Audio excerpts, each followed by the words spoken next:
This channel is part of the History Hit network.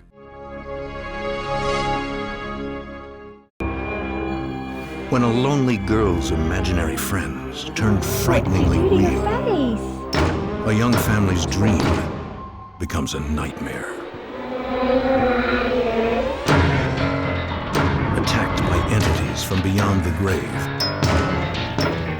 they find themselves helpless within their own home.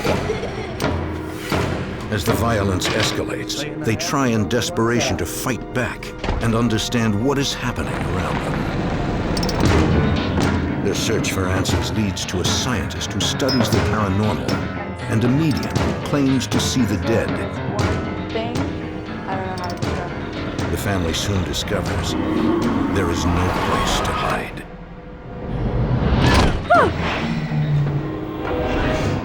Before they can find peace, they must first come to terms with what lies behind the haunting.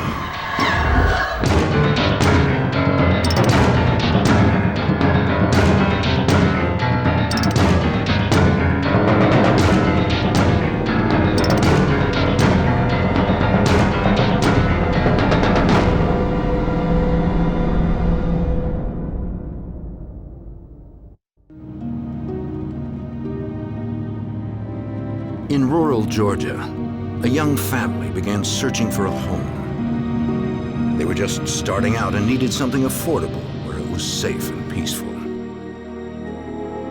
Somewhere they could raise children and not worry about crime. After a year of searching, Andy and Lisa Wyrick found the perfect place. A brick ranch with a spacious yard. The previous owners had walked off and left it. It was abandoned. Here they could raise their daughter, Heidi, with no worries. Or so they thought. We was living where we was at. You like it? The Wyricks never asked why the owners had left abruptly. Are you excited? Finding the house was their good fortune. It was all Andy had hoped for and more. I was happy. I wasn't 21 years old, bought my own house and thought I was, something. Mama? Sure, okay. The Wyricks moved in and began turning the house into a home. We were just trying to make do with what we had, and we did. We was happy as anybody could be.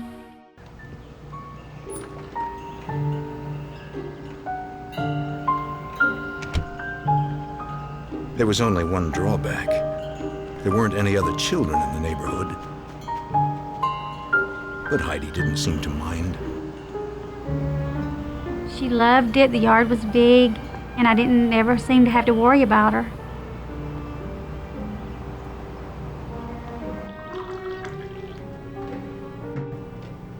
I want to say it was in March.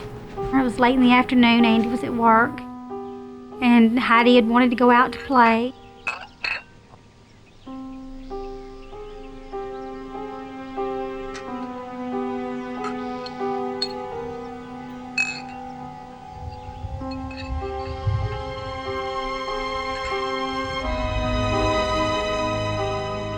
Are you having a tea party? Mind if I join you? My name is Mr. Gordy. What is your name? Heidi? How old are you? Heidi, would you like to go swing on my swing with me?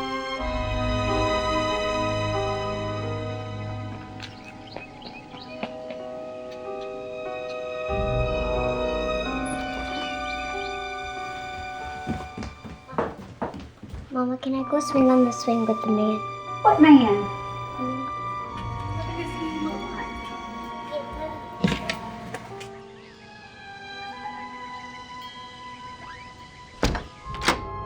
No, we don't play with people that we don't know. We don't talk to anyone or play with anyone. You sit right here. We're gonna call your dad. First thing that come to mind is somebody wants to kidnap her. I guess that'd be any parent's first reaction. Can I please speak to Andy? Andy, it's your wife. Hello. Andy, can you please come home? What's the matter? Patty said there was a man outside. A man? He wants her to come outside and play. You keep her inside and don't let her go out. You keep all the doors locked. And I'll be just as fast as I can get there. All right, please hurry. Bye.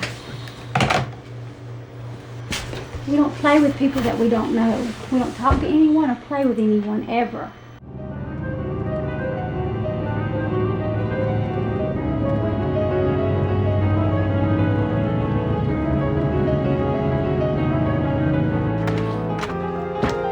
Lacey, what's going on? I don't know. There was a guy that wanted Heidi to come out and play. That's all I know. Stay in the house and don't go outside. That's got to be the worst thing that could happen to a parent in the world, for your kid to come up missing. And it just sent me into a rage.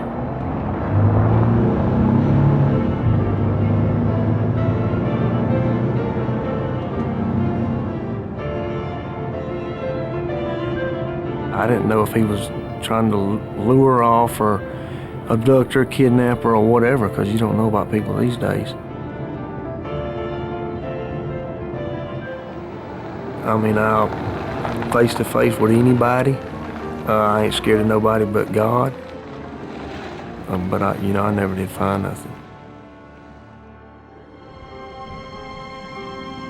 As the weeks passed, Heidi mentioned the man several more times. Hello, Heidi. His name was Mr. Gordy, she told her parents. He often came by to see her and they played. She described him as having grayish silver hair and wearing a dark suit. The Wyricks asked their neighbors if they knew a man who fit this description. None of them did. Push me higher, Mr. Gordy.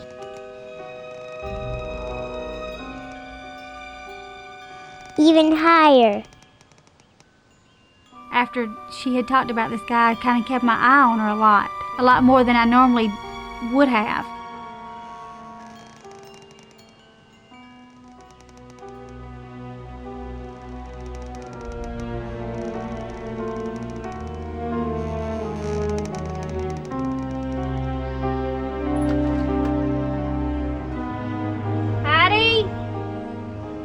Heidi, I need you to come in.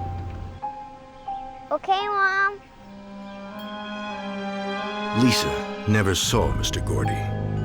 She began to wonder if he was just an imaginary playmate. Mr. Gordy! She'd tell me the next morning that Mr. Gordy had came while she was in bed and talked to her, and sit on the bed and talk to her. I gotta see Mr. Gordy today, Mama.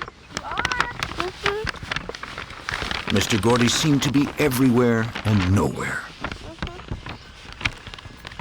She talked about him constantly.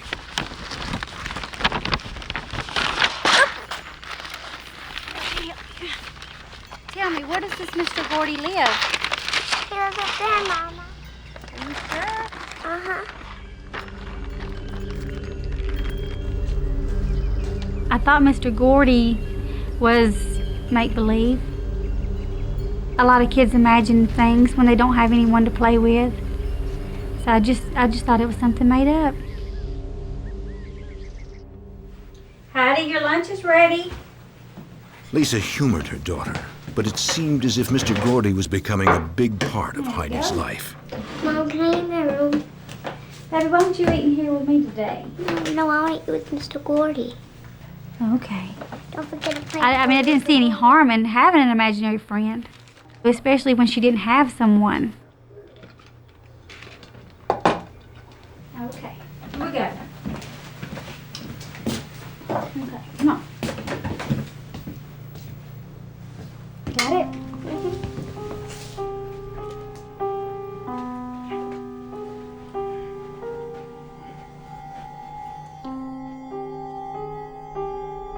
Here you go, Mr. Gordy.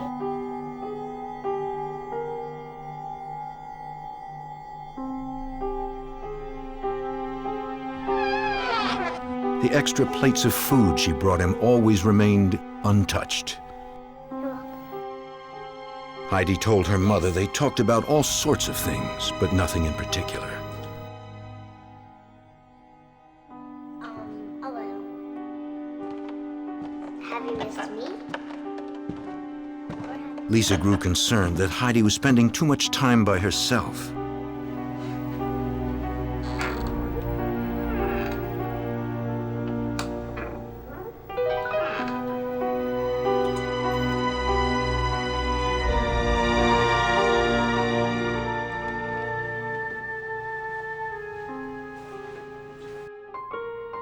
Over time, Lisa and Andy grew accustomed to hearing Heidi talk about Mr. Gordy.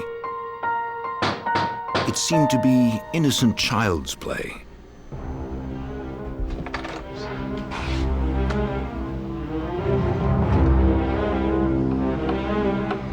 My name's Connie. What's wrong? Are you okay?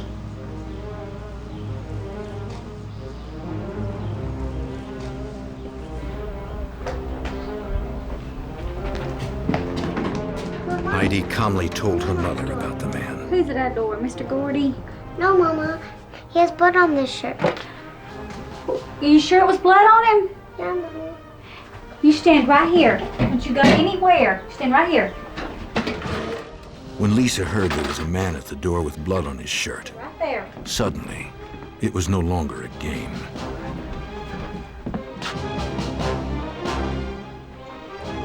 I asked you to stay in the kitchen. You sit right here. Don't get up.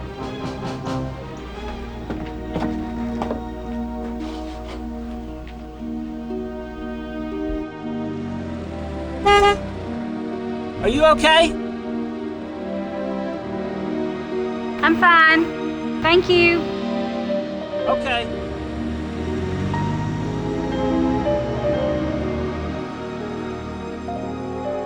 Lisa was now certain this was another one of Heidi's made-up stories.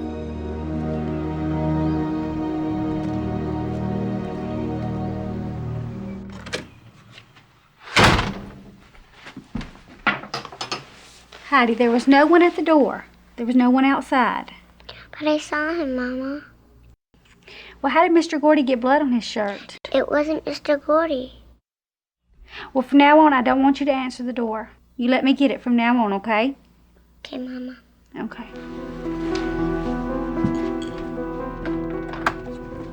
As the line between the imaginary and the real blurred, mother and daughter grew more isolated from each other. Kind of felt stupid, you know, looking for something that I thought really didn't even exist, something that was made up. So I kind of just played it off when she would talk about him, and I'd just laugh with her and just agree with whatever she had to say. Mr. Gordy! Mr. Gordy!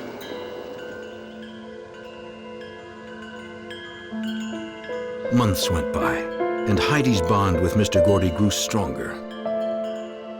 Lisa and Andy believed Mr. Gordy and Con were the same man, someone she had created in her mind. I like you very much, Heidi. I like you too, Mr. Gordy. She talked about Mr. Gordy, I would say almost every day. Everything was Mr. Gordy this, Mr. Gordy that. I played with Mr. Gordy today.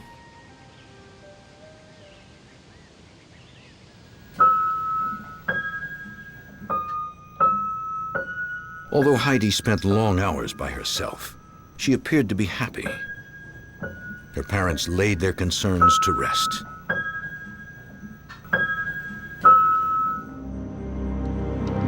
But then, another entity made its presence known.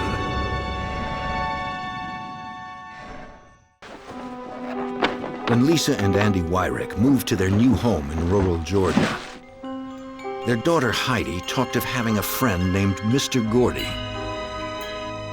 The girl's parents never saw the man and dismissed him as a figment of their daughter's imagination. Yes, have you missed me?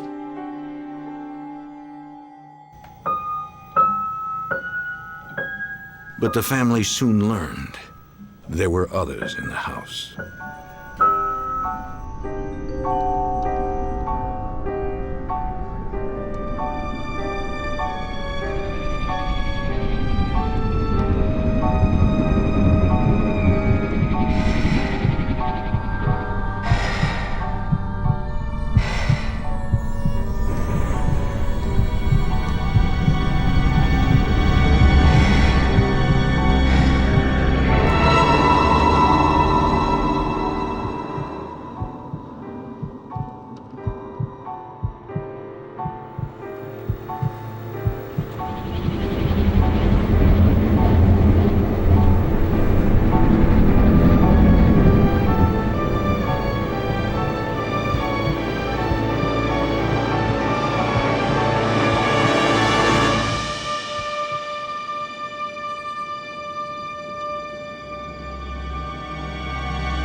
The dark figure remained in shadow and silently moved through the house. No matter what her father said, Heidi no longer felt safe.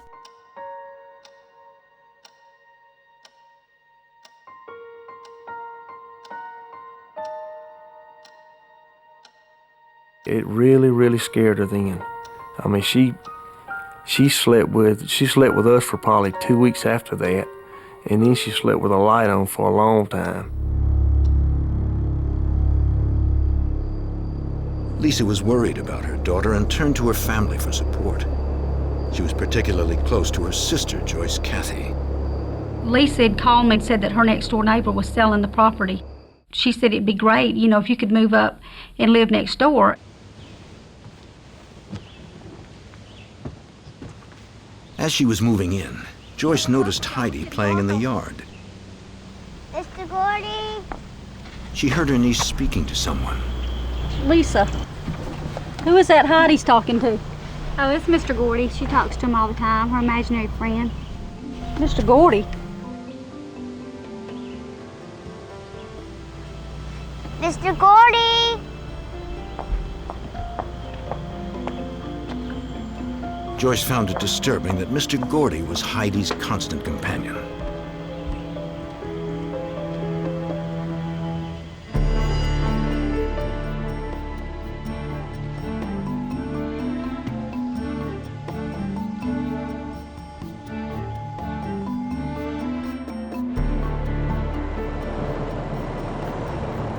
Andy hoped to draw Heidi's attention away from Mr. Gordy.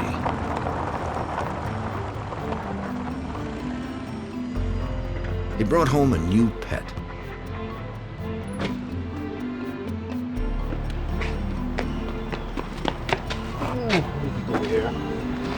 See what I got you?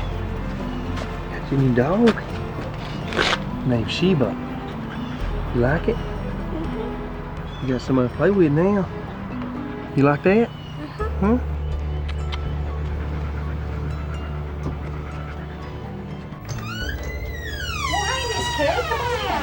Joyce, how you doing? I'm doing fine. How you been? Good to see Joyce had bought the property from Miss Kelly, whose family had lived there since the early 1900s. Once Joyce was settled in, Miss Kelly stopped by for a visit. This is a warranty deed to the place. I thought maybe you might want to have it. Just Okay. not mine no more. Okay. So how you like living in Valley? Pretty good. It's not home though. Oh, I know it's never like home.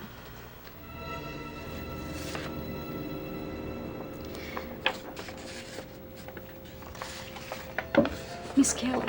Who is this here James Gordy? James Gordy.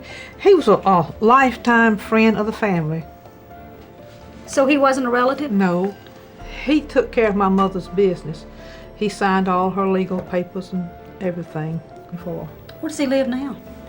He used to live in this 2-story house up here on the right as you go toward Waverly Hall. Right up on the main road? Uh-huh. And then in 1974, they moved to Columbus. Well, where's he living now? He's Do you know? dead.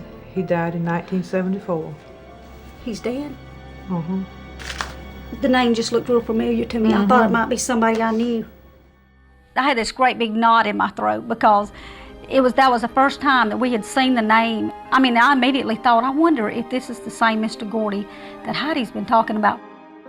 Miss Kelly said James Gordy had gray hair and always wore a dark suit, just like the Mr. Gordy Heidi described. You're not going to believe this. Look at that.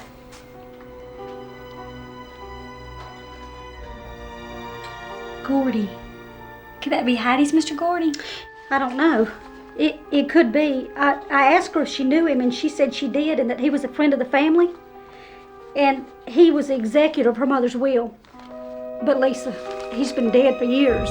Dead? Back in the early 70s. The coincidence was unnerving, but Lisa refused to believe that this was the same Mr. Gordy who kept her daughter company.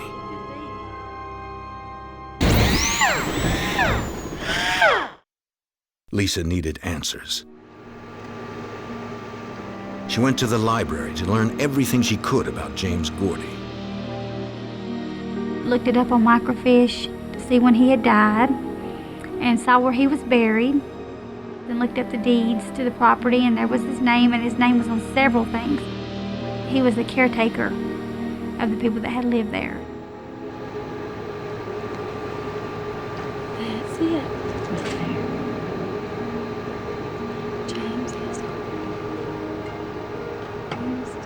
Lisa had to prove to Heidi that Mr. Gordy could not possibly be visiting her.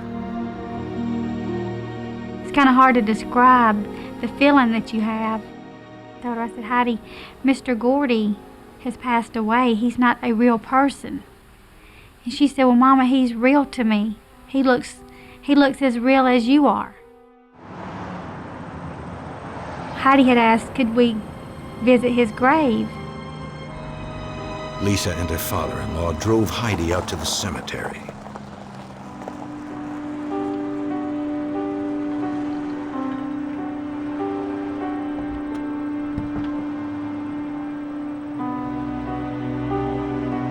Wait a minute, Heidi. Heidi, wait.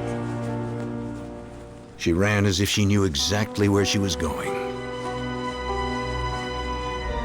It was the final resting place of James Gordy. Mama, look, Mr. Gordy. So when we pulled up, Heidi automatically said, that's Mr. Gordy's grave. And she went right to it. Out of, I don't even know how many, hundreds of them, she went right to it. She knew right where he was buried. The incident posed a disturbing question. How could Heidi have known which grave was his when she couldn't even read his name? Grandfather, can you read that to me? It says James S. Gordy. He was born in 1888. He died in 1974. He's been dead for a long time now. Lisa found it hard to accept that her daughter's playmate was dead. But now there seemed to be proof.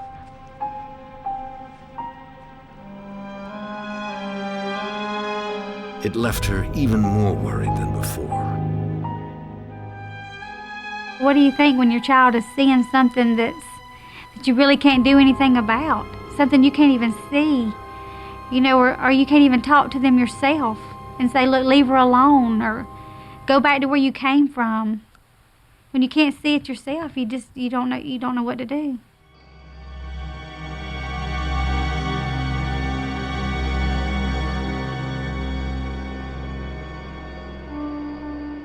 In times of crisis, Lisa relied on her close-knit family. Did you ever finish? Her niece, Kelly Brown, came by for a visit.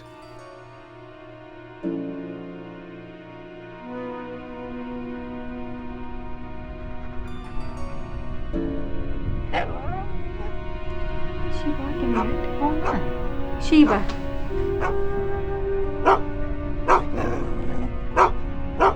Oh, what's she barking at? Be careful.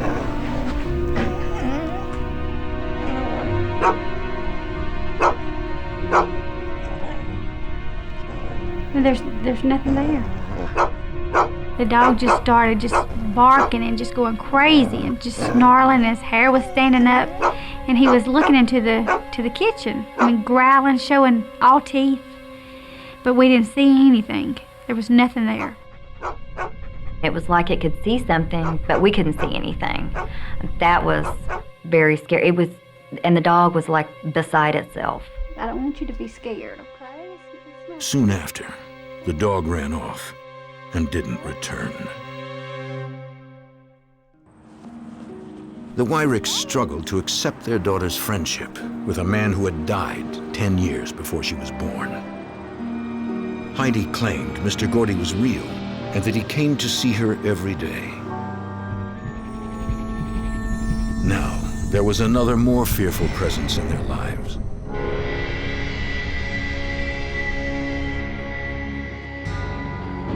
Lisa was determined to make sense of what was happening. She called Miss Kelly, whose family had lived next door for more than 80 years, for help.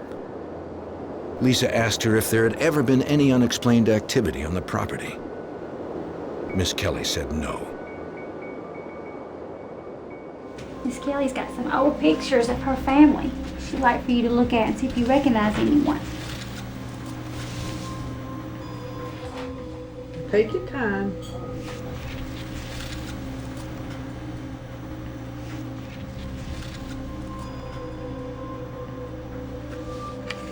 Heidi went through them all. When she came to an old, yellowed snapshot of 5 people, she recognized someone. That's Con, the one with the blood on his shirt. Are you sure? Yes. You sure that's Con? Mm-hmm. It was Con, the man who had appeared on their doorstep in a bloody t-shirt, his hand in a bandage. And which one did you say was Con? Lisa. That's him, but his name is Lon. And he's my uncle. And he got his hand cut off when he was a real young boy in a cotton gin up here. You've got to be kidding, Miss Kelly. I'm serious, honey. I am serious. That is When him. Lon was a teenager, said Miss Kelly, he lived on the property. Lisa suddenly realized that the man Heidi claimed to have seen on their doorstep was not Mr. Gordy, but another person who was also dead. He passed away in 1957. Just to know the fact that he had passed away and had lived on this land scared me to death. I was very scared. Lisa's fear came from not knowing what might be lurking inside their home and why they had chosen her little girl.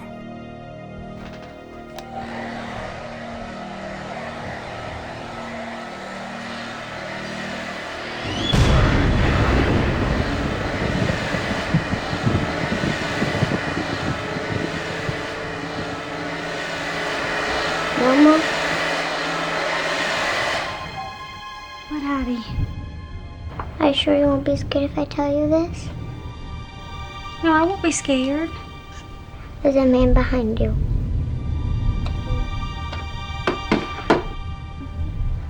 Are you sure? Is he still there? Andy! What? Heidi said there was a man standing behind you. It was unnerving. The family didn't even feel comfortable in their own home. I knew something was going on. I mean, I never really, had experienced anything like this. I know it's something. I don't know what, but it's something. Up to now, the entities had made themselves known only to Heidi. Smaller ones for her. That was about to change. Maybe some of the bigger ones for the girls. Lisa and her niece Kelly were arranging flowers for a relative's wedding. That, look for some of like maybe the smaller ones.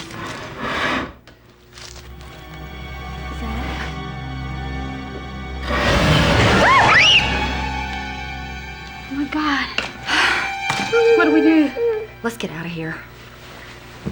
When you're there in broad daylight and a chair moves, you really, you don't have any other alternative but to know something's in the house. What that something was, only Heidi could see.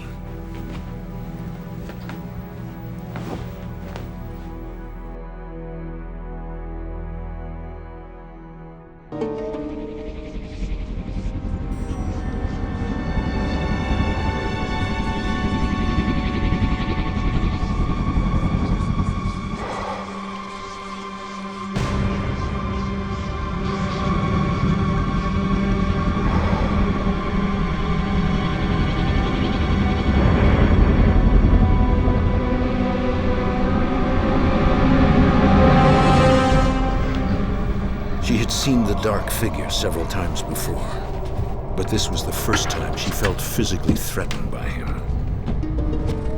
Seeing an apparition, is one thing, but, I always heard that, they could never harm you. Ooh. I got you some chips. Chips.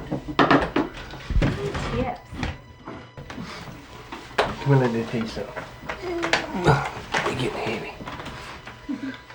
Heidi was again having trouble sleeping. She told her parents she wanted to leave the house. Andy tried to assure his daughter there was nothing to be afraid of. While they put up a brave front, Lisa and Andy were beginning to have their doubts. At this point, I was undecided. I talked to my husband about it. Should we move? Because I knew then that the house was haunted. He said, well, let's just wait a while, see if it gets any better. Of course, it didn't.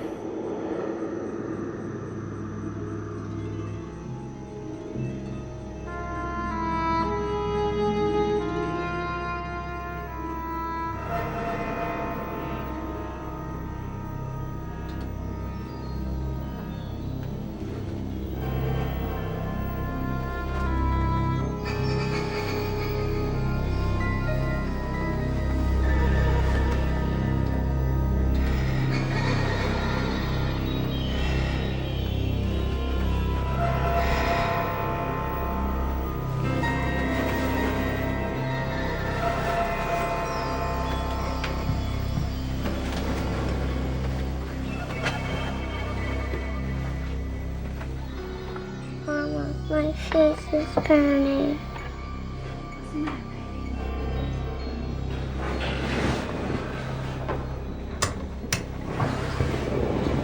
Oh my God, what happened to you? Mama, it hurts. Andy, look. Andy, look. Could have done that. What happened to your face? To Lisa, the scratches looked like claw marks.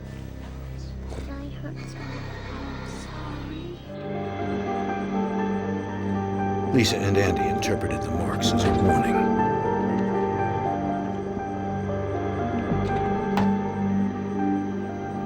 That night, the Wyricks stayed with relatives, but got little sleep. They worried about what to do next. They were now locked in a battle of wills with forces they could neither see nor understand.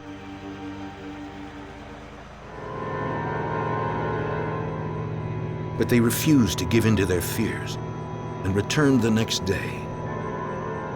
It's really caused a lot of strife in the family because, they don't really know where to turn. They really would like to sell the place, but financially it just hadn't been feasible for them. The night after they discovered the scratch marks on Heidi's face, Andy awoke with a severe pain in his side. Come here and look. Oh my God. No, this is weird. It's happened to Heidi and it's happened to me. What is it? I don't know, but it's burning so bad I can't hardly stand it. As soon as I woke up, my side was just burning like fire. And I had 3 claw marks going up my side. I knew that something, was doing it, but I didn't know what. In trees around the property, vultures gathered, watching and waiting. The Wyricks felt things were going to get worse. The very next night, Andy awoke with more claw marks. He had them down his back, his legs. These were deep, long gashes. It went on for several nights. He said, if it happens again, he said, we're moving. We're going to leave everything in the house and they can have it all. We'll just move away and leave it all. We got to do something. We can't keep letting it go on like this. If we're going to get something done, we're going to have to move. We got to do something. I know. Before giving up their home, Lisa decided to make one last attempt to stay. The local librarian had given her the names of scientists who study paranormal activity. One person on her list was Dr. William Roll, an Oxford-educated psychologist. Dr. Roll uses science to explain the phenomena associated with hauntings. William Roll speaking. This is Lisa Wyrick. When Lisa called me, she definitely was upset. It was an unusual case in my experience, because Heidi described somebody she had never met. But then Heidi began having some frightening experiences, followed by these scratches on her and her father. And that's very rare in the type of investigation I do. Dr. Roll agreed to meet the family and investigate. But it was one thing to study the apparitions, and quite another to make them go away. The Wyricks feared that little Heidi's visions were not just her imagination. When both the girl and her father woke up with claw marks, the family decided to seek professional help. Dr. William Roll, a noted psychologist who studies the paranormal, agreed to investigate.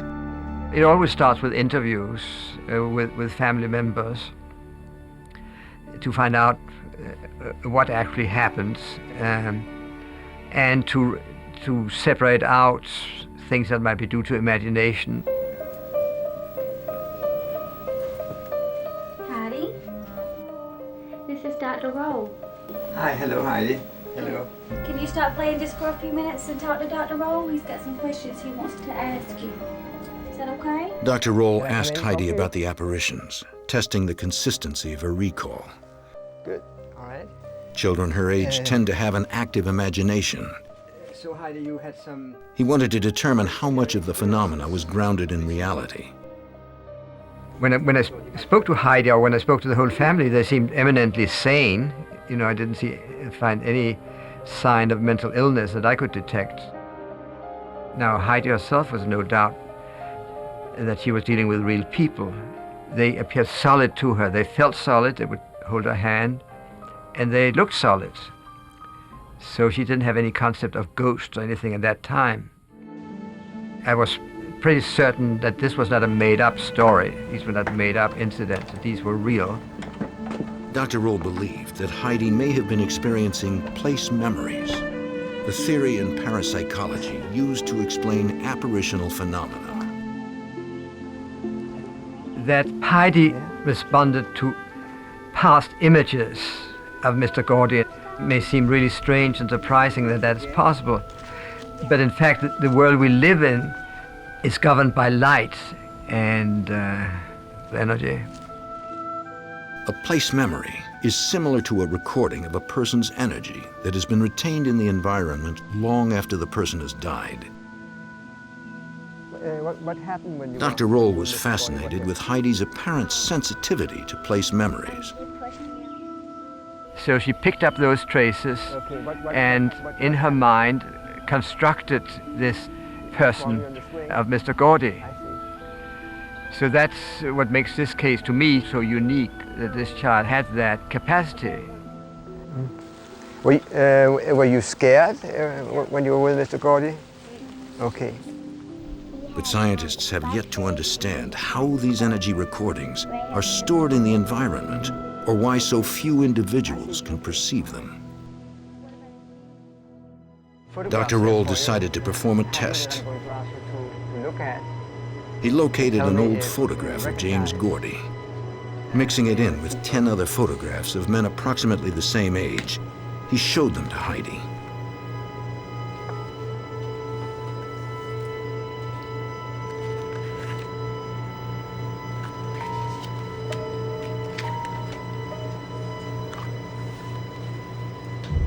As she neared the bottom of the pile, she stopped.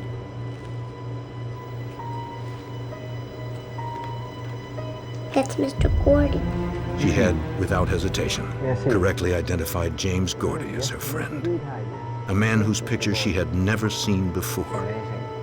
Dr. Roll was amazed. Picked out Mr. Gordy. At that point, I really didn't know what to think. She was special to me. She was my only child. You know, I knew then she did have a special gift. How did you recognize the picture of Mr. Gordy? How did you know this was Mr. Gordy? Because he's my friend. It teaches us something about the human mind. I mean, we may all have that ability, and some people have it in a more pronounced way. And Heidi is one of these individuals who has this ability to an extraordinary degree. Dr. Roll believed that place memories of Lon Batchelor, the bloody man Heidi had seen on her doorstep, still lingered in the area. Like James Gordy, he had once lived near the Wyrick home. Convinced that he was dealing with a natural phenomenon, Dr. Roll began searching for an environmental source that may be triggering Heidi's experiences. One source could be fluctuations in magnetic fields that occur naturally when rocks shift beneath the Earth's surface. These fluctuations are known to affect the right temporal lobe of the brain and cause hallucinations. Studies have shown that a person's perceptions can also be influenced by ions or electrically charged particles in the air. Dr. Roll brought in a team and an array of equipment to measure such factors. Heidi had experienced dramatic drops in temperature every time the dark figure appeared. Using a sensitive thermometer, Dr. Roll charted the temperature in each area of the house. The experience at a haunt site typically include drops in temperature, sometimes increases in temperature. But the house was a constant 18 degrees Celsius. When Dr. Roll tested for ions in the air, his equipment pegged the scale. We found a source of strong positive ions close to Heidi's room. Scientists have discovered that positive ions have a negative effect on a person's mood and perceptions, and may be affecting Heidi. By the wall, 1 milligauss. To measure differences in the magnetic field, they used an electromagnetometer. Power lines, electrical wiring, and household appliances are known to cause magnetic fluctuations. For a person as sensitive as Heidi, these too might result in hallucinations. Nothing unusual at all about the electromagnetic readings in the room. The magnetic fields appeared normal. But a one-time measurement was not sufficient. To have a significant effect on brain activity, the magnetic field would have to fluctuate over time. To determine if this was occurring, Dr. Roll wired the house with sensors. During the night, a computer would record the readings. What he would discover, he hoped, would finally end the haunting. The apparitions, once seen only by Heidi, were making themselves known to other members of the Wyrick family. A team of scientists, led by Dr. William Roll, was called in to unravel the mysterious occurrences. During the night, a computer recorded electromagnetic activity that might explain the haunting. The next morning, Dr. Roll examined the data. The readings taken the previous day averaged around 0.1 milligauss. In the middle of the night, the magnetic field had spiked in Lisa and Andy's room to over 40 milligauss. This unusually high fluctuation confirmed Dr. Roll's suspicions. So we have these very ordinary energies producing these rather extraordinary experiences. And in a site where this happens is popularly known as a haunt or haunting. In an effort to find the source of the electromagnetic activity, Dr. Roll conducted geological research in the Columbus area. Poring over some local newspapers, he uncovered the report of an earthquake. Seismic activity is known to produce fluctuations in the Earth's magnetic field.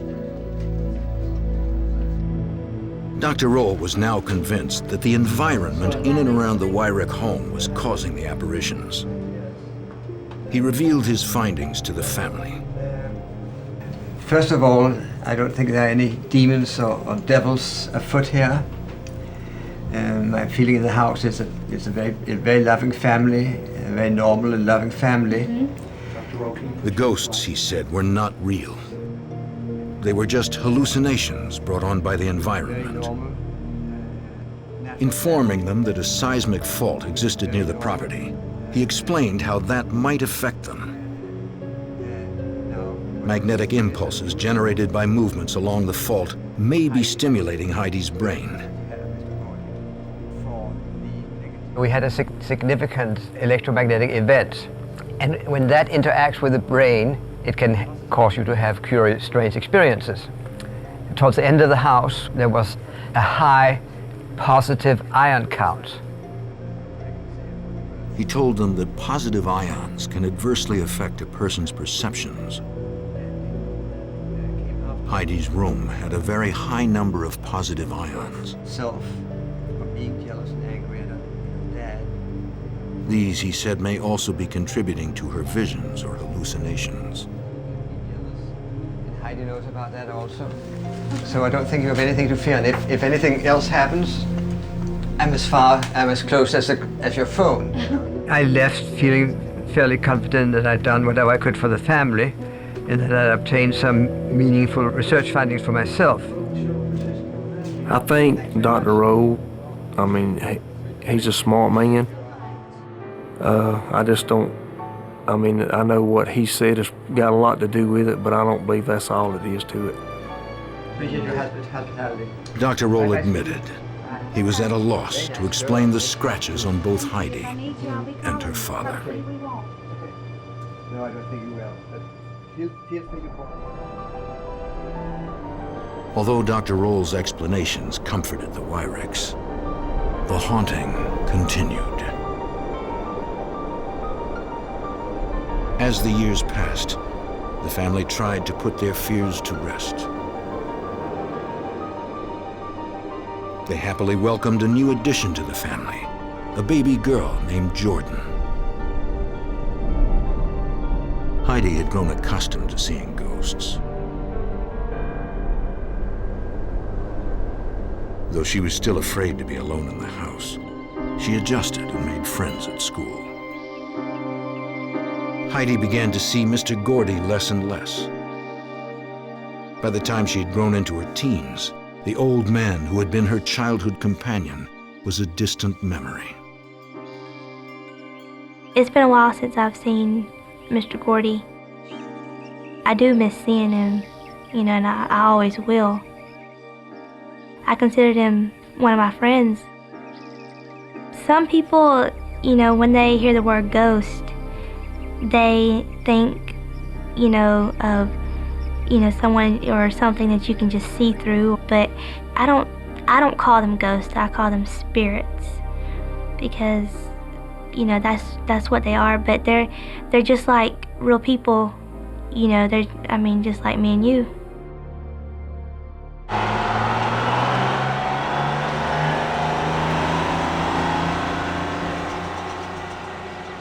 Although Mr. Gordy had faded from Heidi's life, a more sinister presence continued to assert itself.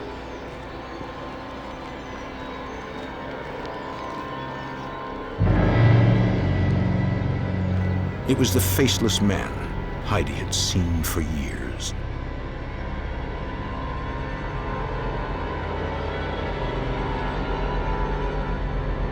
The dark figure even appeared on the porch of her aunt's house next door. he just walked right into the wall and just walked right through it. And so then I knew it wasn't a man. I didn't see his face. I didn't even see, anything but except a dark, like a black figure of a man. I didn't see, his clothes. I mean, it was just black, but it was the figure of a man. And I just remember being, really scared. What do you want to listen to on here? What is it? Heidi confided her fears to her best friend, Montine Bryant. Over the years, Montine had also witnessed unusual activity at the Wyrick house. What was that? Nobody's here, is there? Mom and Nick's gone.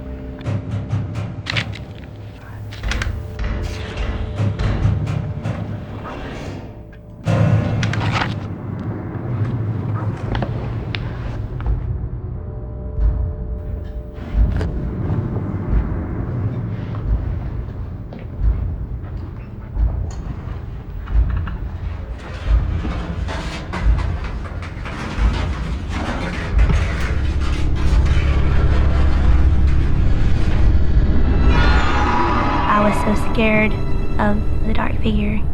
I don't know what it was about him that scared me. I don't know if it was because I couldn't see him or what. I don't know. I just remember being really frightened.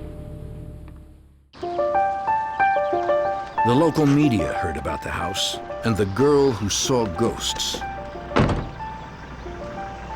One newspaper reporter who was intrigued by the paranormal called the Wyricks to schedule an interview. As he approached the house, he sensed a presence. There was something at the window, something evil. The reporter refused to come nearer. Soon the entire community would know that the Wyrick house was haunted. Heidi's had a real hard time with it. When everybody first got wind of it, that she was seeing these spirits. Everybody made fun of her. They're never gonna let her live it down. Heidi had to contend with the terrifying apparitions and with the stigma of being different. Boo! Boo! Why don't you shut up? Nobody seemed to understand what she was going through.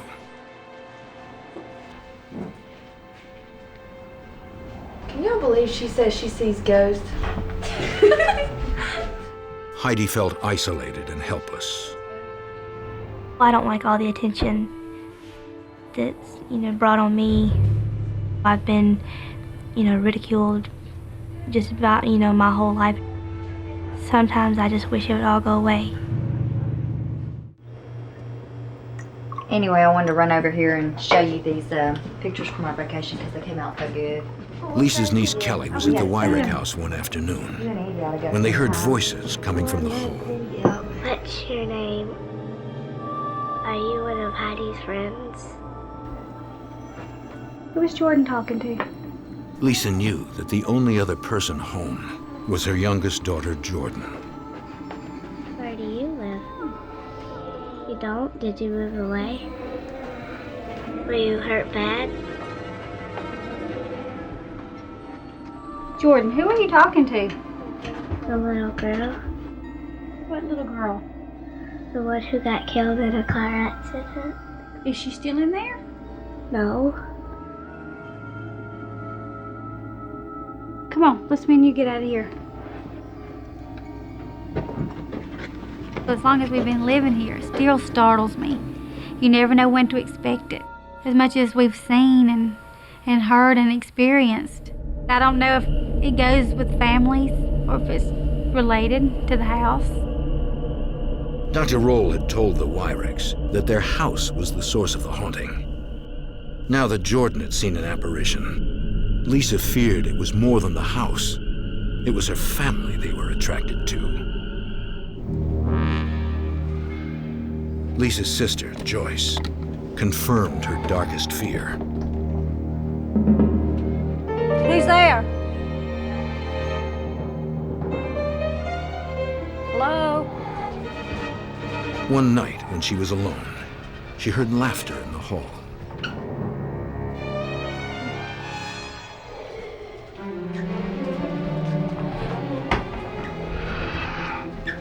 It sounded like a little girl laughing, and she laughed. I mean, it was just like a creepy little laugh.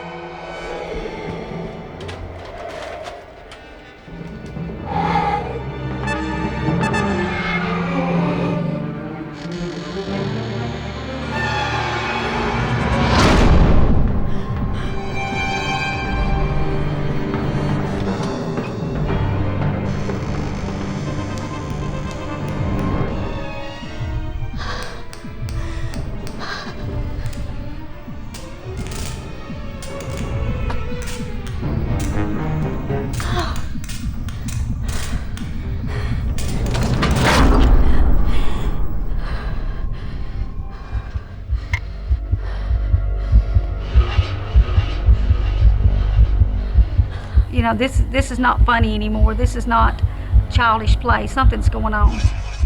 When you see it firsthand, that's really what scares you. And that's really when you say, you know, there really are ghosts.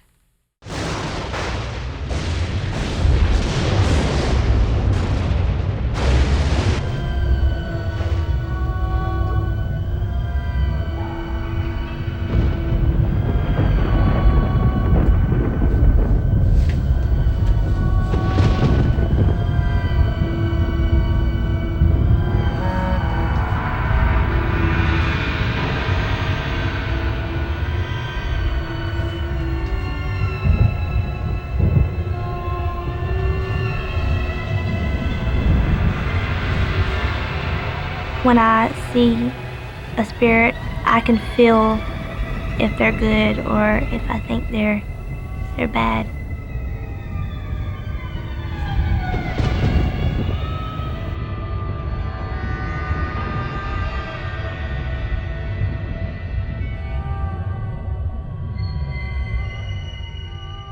Like the little girl, I didn't really even think anything of it.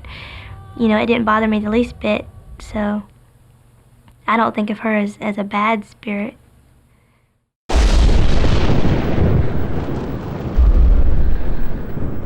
Lisa didn't share her daughter's feelings. She feared the spirits and believed they were evil.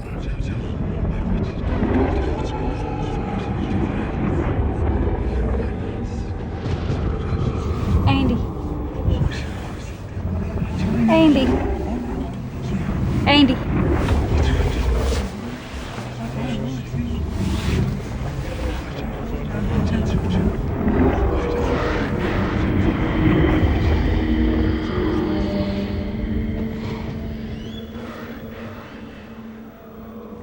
I cried all night.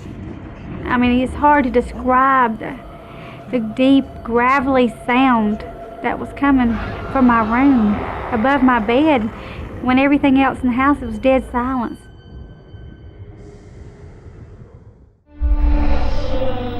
For over 10 years, the Wyricks had experienced encounters with the dead. Starting with the benevolent Mr. Gordy, the entities grew more terrifying as time passed. Now, Lisa Wyrick believed the spirits in the house were evil.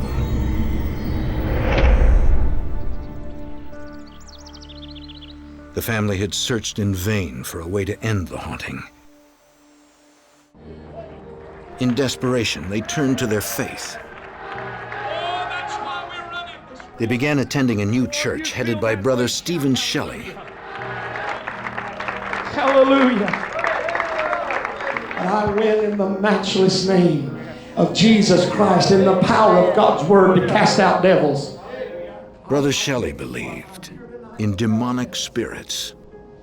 He assured the family that they had the power to rid themselves of the entities.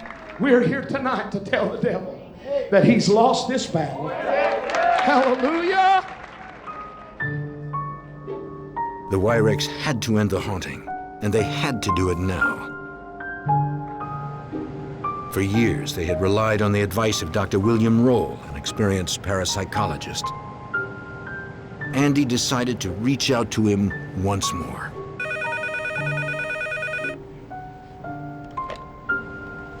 William Rose speaking. Andy told him about Jordan's conversation with the Phantom Girl and the voices Lisa had heard.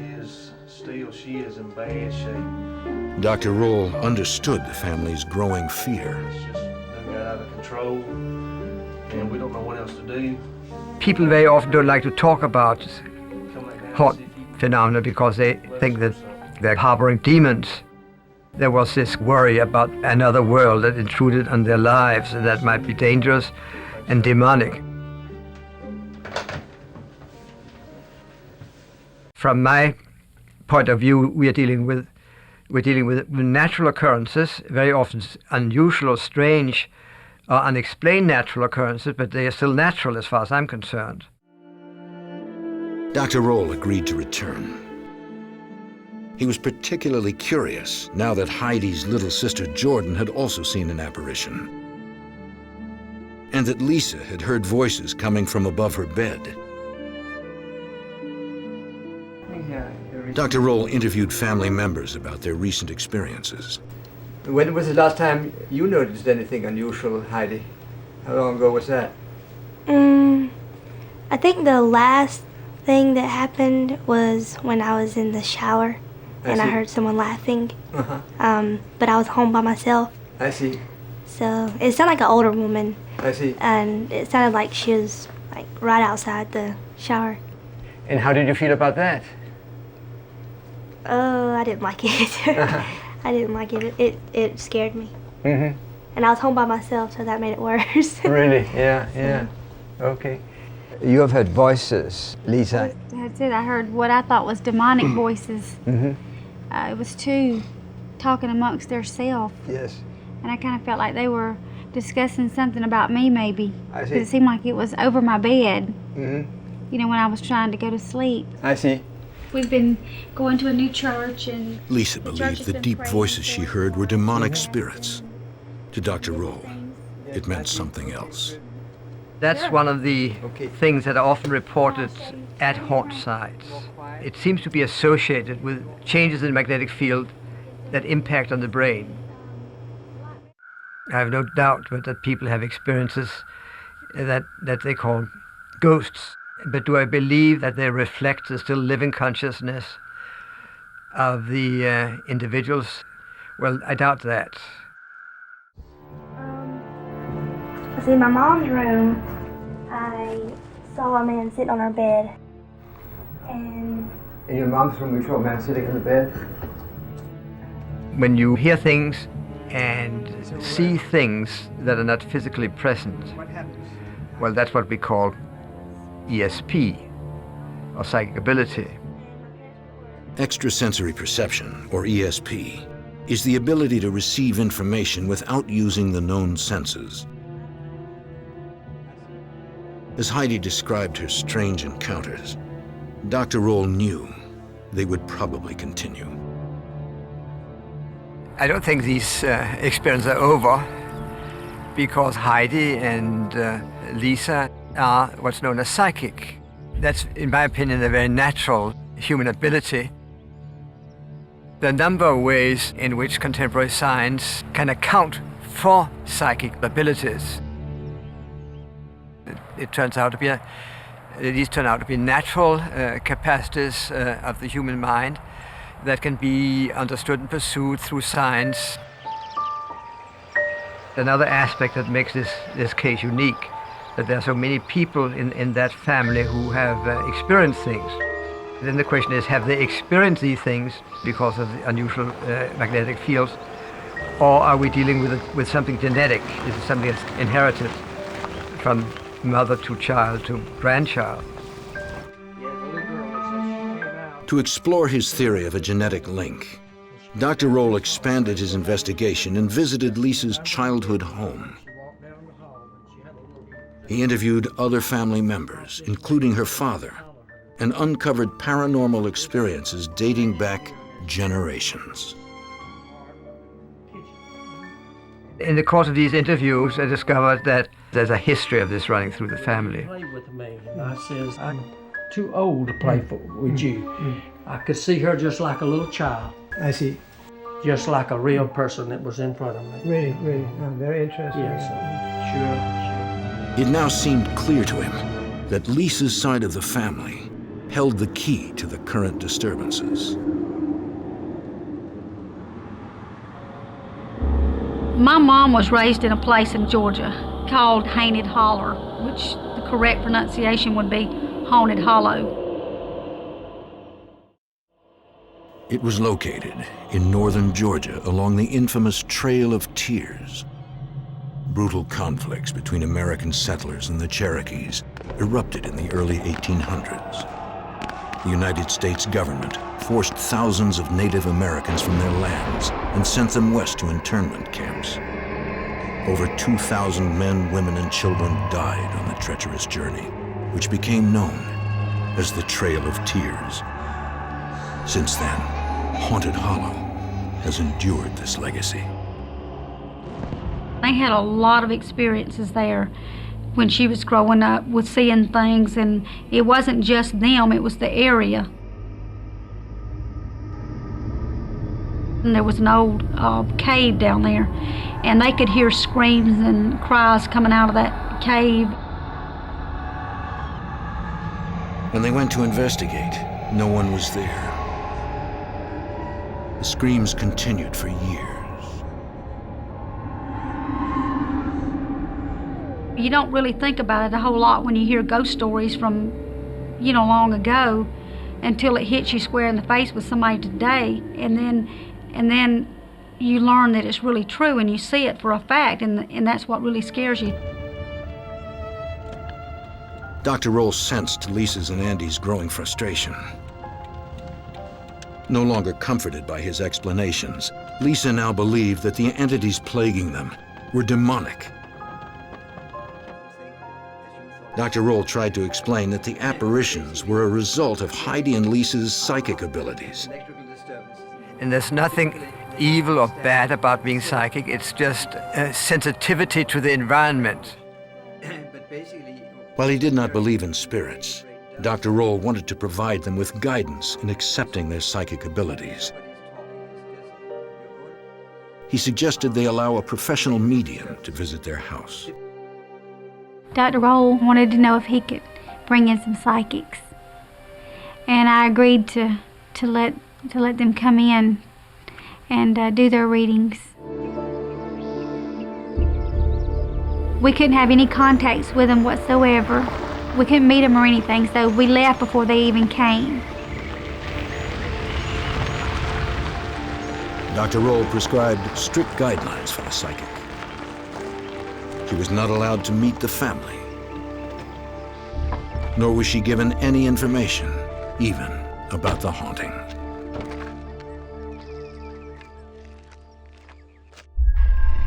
The Wyricks were living in fear, plagued by dark figures, their sleep disturbed by disembodied voices.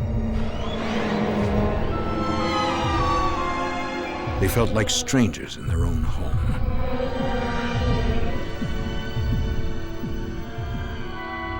According to experts, the haunting had a scientific explanation, but such theories did nothing to stop them.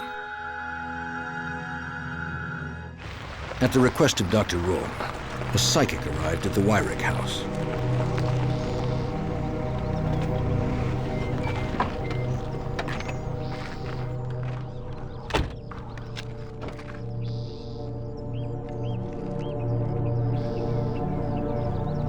She brought an assistant to document her findings. Wow. The footage could later be compared to the family's claims.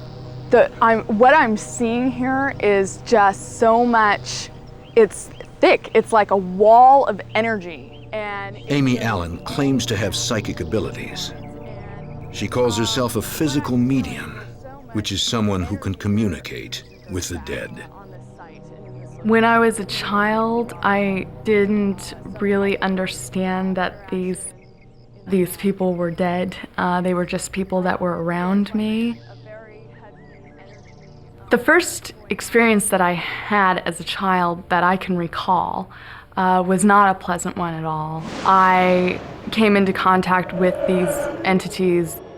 It was a man and a woman. They would appear in my closet. They would talk to me for hours. One night, they wanted me to come with them. And I didn't understand, being 5 years old, what that meant. So they wanted me to bite an electrical cord. So I bit the cord and got electrocuted. I associated that pain with them, didn't want to have anything to do with them anymore. And I remember them, that I would go to the bathroom and they would be down the hall on the wall and they would kind of peel down and look at me. And there was a lot of fear, a lot of fear. It took Amy many years to come to terms with her abilities. Now she provides assistance to families who are being tormented by unexplained phenomena. Families who have lost all control. At the Wyrick house, Amy felt a strong supernatural presence all over the property. She encountered an entity she referred to as the caretaker. I got simply the feeling that this person was attached to the property, was attached to the houses, was attached to the people. This entity was, in fact, very good, gentle, and was a protector, is a protector. Like I got initially a caretaker, While Amy sent spirits outside the Wyrick home, she encountered even more inside. The little girl was very solid, to the point where I hesitated a moment and thought that she could possibly be living. And that is extremely rare. Up to this point, Amy had only sensed gentle spirits. But in the shadows lurked a powerful and menacing presence. The first entity that I came into contact with that made me feel uncomfortable was one that consisted of 3 different elements, 2 being 2 deceased elderly gentlemen, 1 being a younger male that had basically no face. It was kind of blacked out, kind of like a mask. I had never before experienced anything of this nature, and I didn't know what to make of it at the time. And the feeling around this energy was very negative and angry, and I was very uncomfortable, absolutely uncomfortable with it. Amy's findings were eerily similar to what the Wyricks had been experiencing for years. She seemed to validate the family's claims. Several entities inhabited the property. Some were benign, but others were more sinister. exactly what that thing is, and we'll just kind of let it go. We'll just kind of head down here.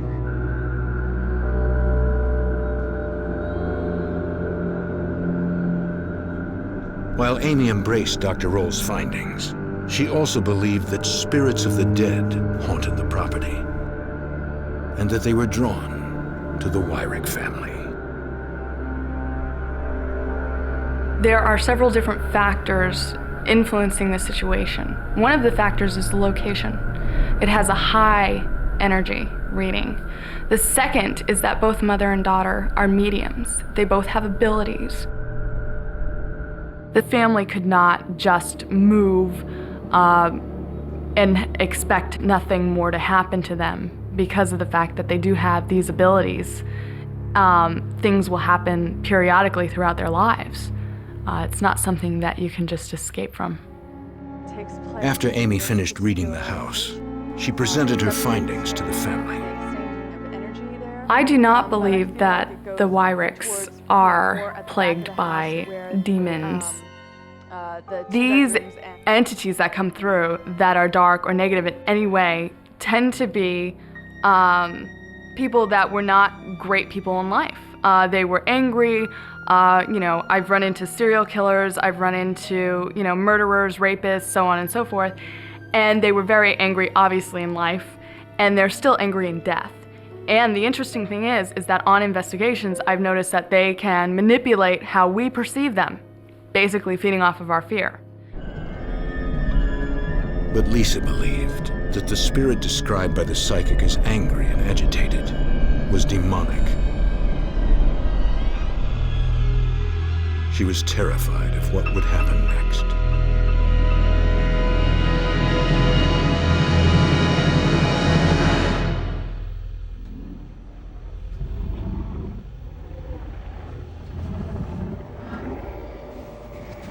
Andy. Andy. Andy.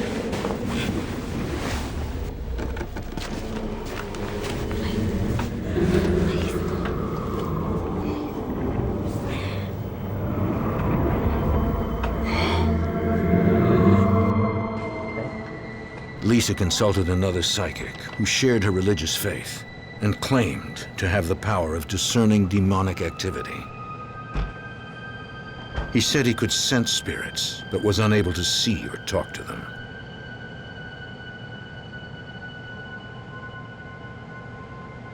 Well, it's not like it's... The moment he entered the house, he detected a powerful entity. And it's as if I can just sense his presence. Like right here? It's in this been area? more right around this area right here. But this is the strongest? Yeah, right around here. But it's not like it resides right here. This is where I sense it. And it's as if you're passing by somebody.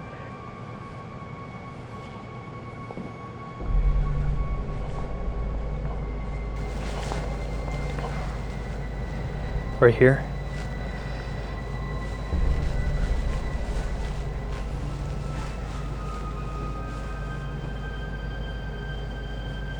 It's very heavy in here. As he entered Lisa's and Andy's room, he sensed the demonic spirit growing stronger.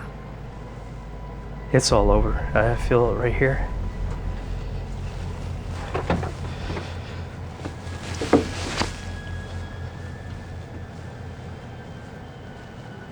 Right here. It's as if it's right in this area, right here. It's like going this way. In Heidi's room, the medium also sensed a demonic presence. It felt less heavy, as if something were struggling against it. Another spirit, a protective one, seemed to be in control. When I come through that door right there, I can sense it.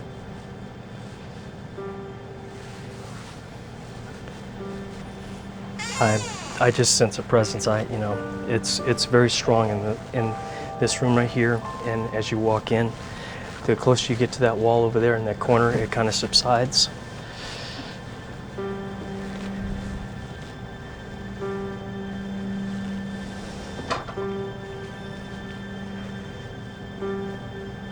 Jordan's room, in contrast, felt peaceful. But as he approached the doorway, he sensed a spirit trying to get in. Right here. Right here. I can sense a demonic spirit.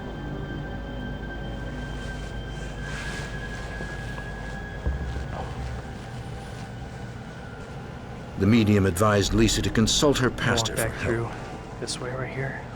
Through prayer and fasting, he felt confident they could loosen the stronghold the spirits had on the family. Everything he said was exactly what they had told us. They had the same feelings in the same exact spots, right in front of the fireplace, basically. They told us that was the entryway from one room to the other.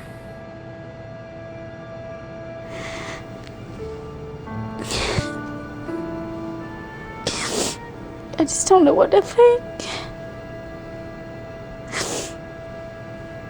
I don't know.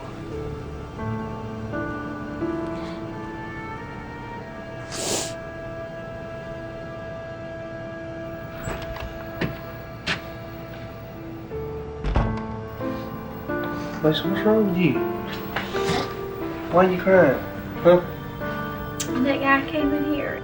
He said Dad felt some really bad spirits. Well, we need to quit worrying about all these people coming Lisa in here and Andy were at their wits' end.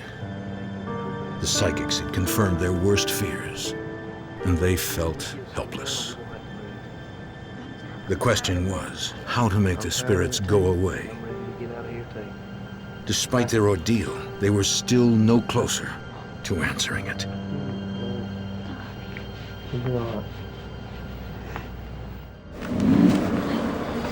The haunting had taken a toll on the Wyricks. Heidi had seen apparitions for years, but now too had most of her family. And it seems to be Experts in the paranormal had brought them no relief. exchanges are taking. And I just kind of hoped that it would get better over time. It didn't get any better. Right here. We're going to have our preacher pray for us. They turned to their pastor, Brother Stephen Shelley. It really stirred my curiosity. I told the church, this family, the Wyrick family, is a part of us. Their problems are our problems. That's how we do things around here. I know there are various approaches, although I have to confess, I believe that it is demon activity. And I believe that the only way that it's going to cease is to deal with the demons involved. It was something that they were definitely ready to be rid of. They wanted their normal life back, if at all possible. And I wanted to try to help them achieve that. Perhaps for anyone who's visiting here who doesn't understand what we're doing, we are anointing them with oil. In God's I believe the Testament, gift that Heidi has is a gift of sensitivity to the spirit world. Unfortunately, if we're sensitive to good spirits, quite often we're also sensitive to the evil side or the darker side. I pray right now that if there be any spirit, any demon power that remains in that home or on their property, I challenge it now. Perhaps, Lord, this has affected Heidi the most. In the name of Jesus. The characters that Heidi first encountered were friendly and good-natured, who wanted to play with her, to entertain her. Things certainly turned. The demonic manifestation of scratching her father, that was the demon showing his real nature. I see some new shiny gates open. I promise you this is not for the sake of being seen. This is for the sake of someone's life and sanity and peace. This is serious business for me. I see how the enemy has desired to cause you to withdraw yourself, to draw up into a shell because of the moments of feeling misunderstood, because of the moments of feeling afraid, because of there are two very powerful forces in the world, the forces of good and the forces of evil. And I believe that all things that happen are motivated by one of the two. I didn't realize that there was hurt involved, and I never thought about there being hurt and pain involved in all of this, but I saw that hurt. I never thought of this either, but there has been some guilt in her mind, as though she could help it, as though she brought this trouble on her family. I want to tell you, honey, that's not true. Don't you ever feel guilty about it again. It has nothing to do with anything you've done or haven't done. Let your love and your peace cover her. Oh, peace, peace, water. I just felt a wave of it coming down from the Father above. That's okay. I believe God's done something. Hallelujah. Yes. If I the You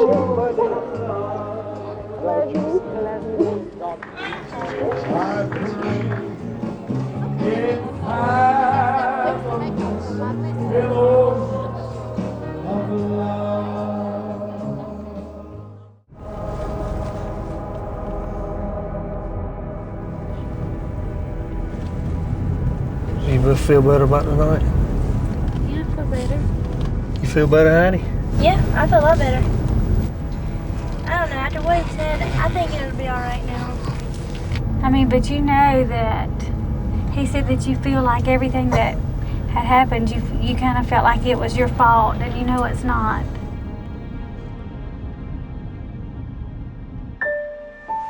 As the family returned home, they were comforted by the support they had received from their church. They felt stronger and more confident.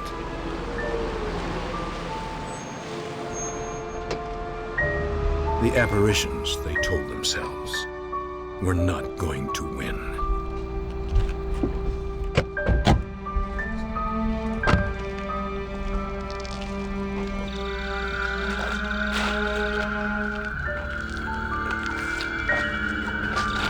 So you feeling okay?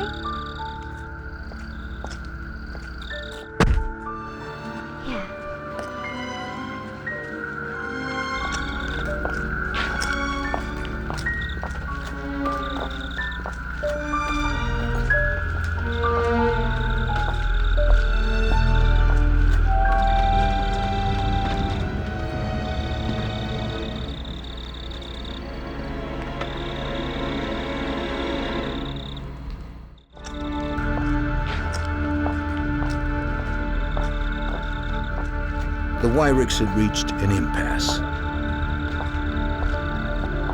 They had to find a way to stop the haunting.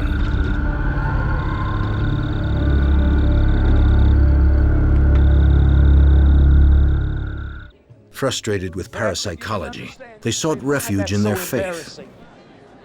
To shield the family from demons, their pastor, Brother Shelley, anointed them in a ceremony at the church. I do not believe in ghosts.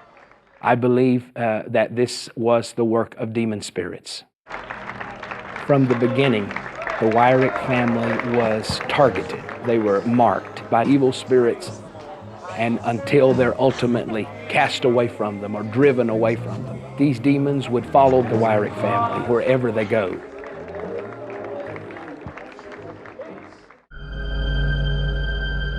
But according to medium Amy Allen, rather than shielding themselves, they needed to accept and understand what was happening to them. I believe that there are deceased entities, people at the location. So what you have is an extremely active location where the mediums, the mother and daughter, are going to be having experiences because the deceased people are attracted to them. Mediums are a type of beacon for the dead, almost like a light in a pitch black room, and they're just attracted to that light. Heidi is a physical medium. The way that she describes the events that have happened to her click very much so with what physical mediums deal with, which is physically seeing and hearing those who have died. Parapsychologist William Roll believes Heidi's sensitivity to place memories is the cause of the haunting, and that she must accept her psychic abilities.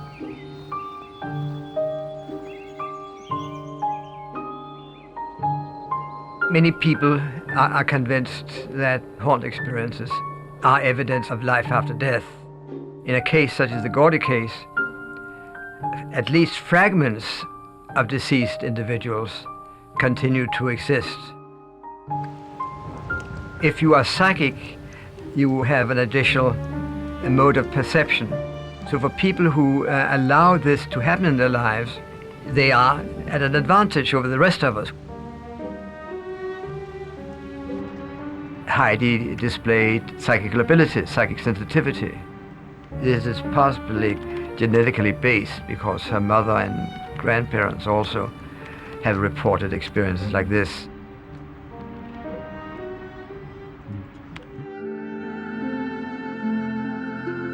The Wyricks know they will never lead normal lives, but they hope to one day find peace.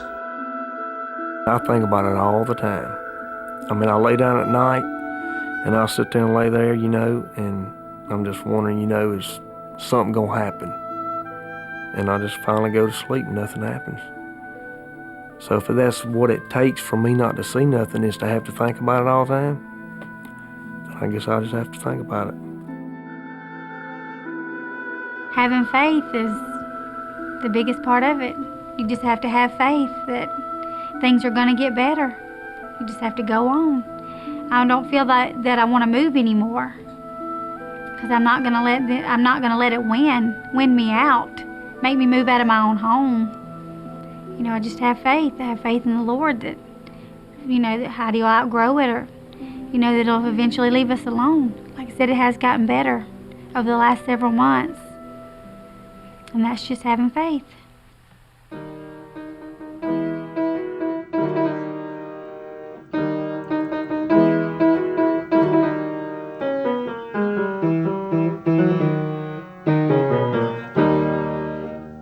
We don't have as many things happen now as we used to, but I mean, things do happen, you know, with me.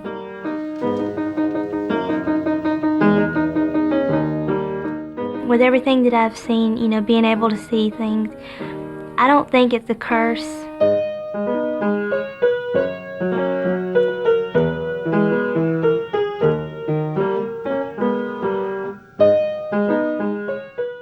I don't know if it's a gift or not.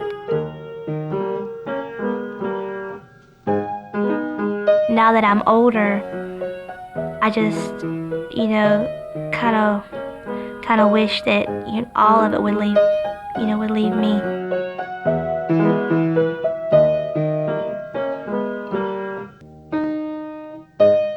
I do have some things that has happened that I don't even like talking to Mama and them about.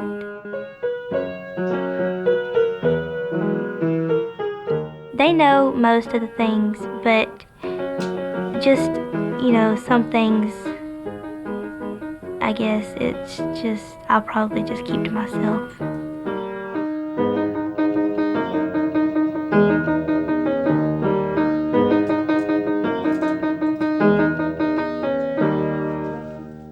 Heidi continues to see spirits. According to those who study the phenomena, she always will. And there is nothing she can do to stop it.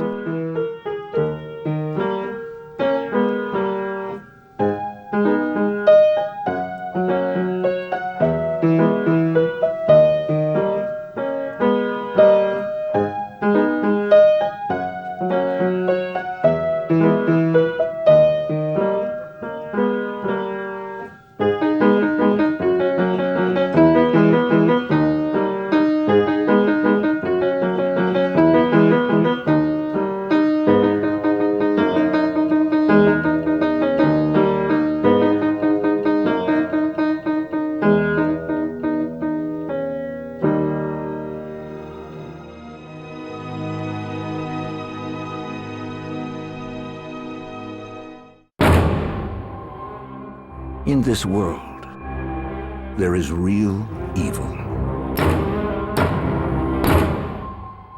It can lurk in the most innocent of places and attack the most innocent of victims. When the Parker family moves into a new house, they discover the home's grim past and find themselves confronted by an unimaginable horror.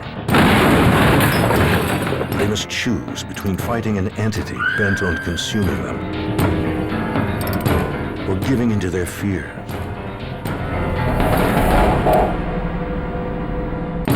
To win, They must rely on their faith and an exorcist to stop the destruction of their family from the haunting.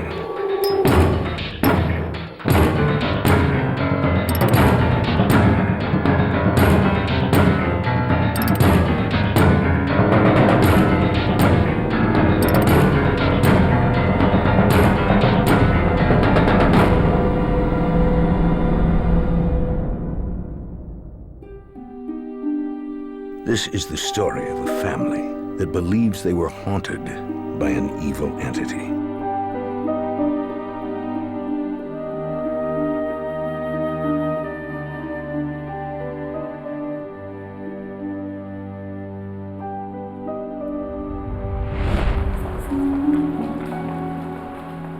Karen Parker's oldest child, Paul, was diagnosed with cancer. He was only 14 years old.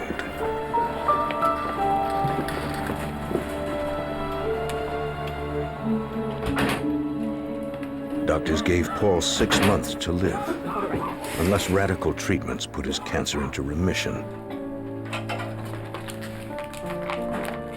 Karen was devastated. I didn't think he was going to survive the treatments.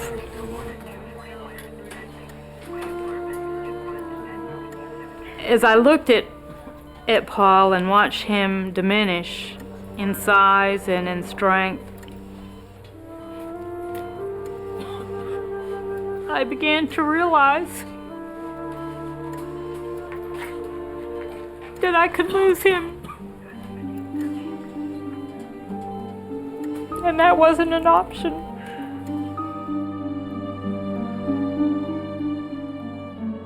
The Parker family lived in upstate New York. But Paul's treatments required him to see specialists at a Connecticut hospital 300 miles away.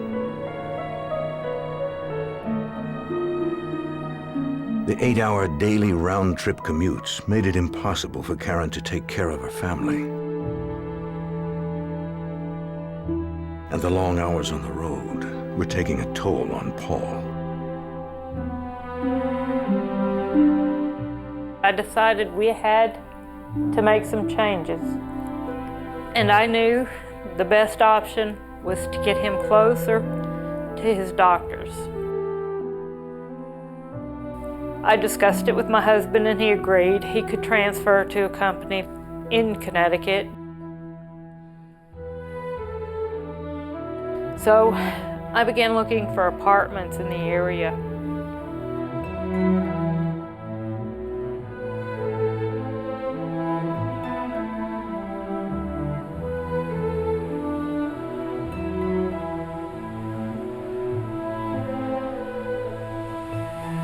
It was very difficult because I had 4 children. I was having to beg people to rent to me, and they still refused.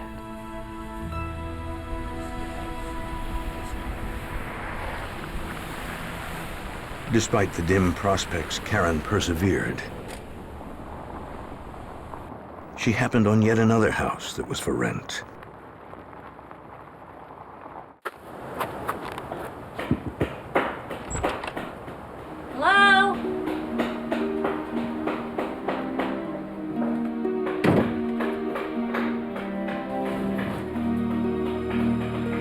Hello?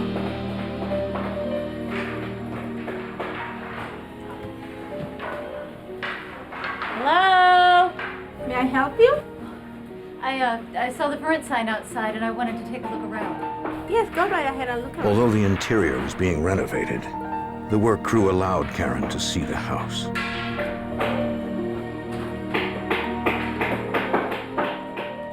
I was very afraid it was out of our price range, but we had to do something. We didn't really have any options. Karen was struck by the home's grandeur. It had beautiful hardwood floors, paneling, beautifully finished. It was a huge home.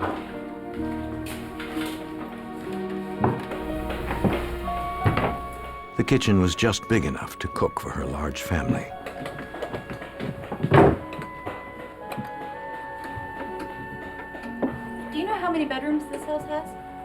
there are 2 upstairs. The more she saw of the house, the more she envisioned her family living there. But there are some downstairs you could use as bedrooms. Thanks. Most importantly, it was only minutes from the hospital where Paul was being treated for cancer.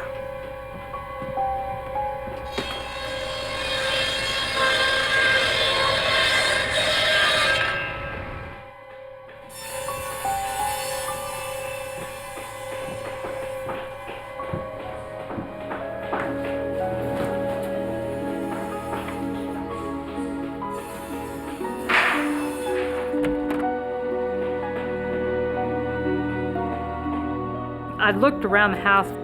It had very large rooms. It was perfect.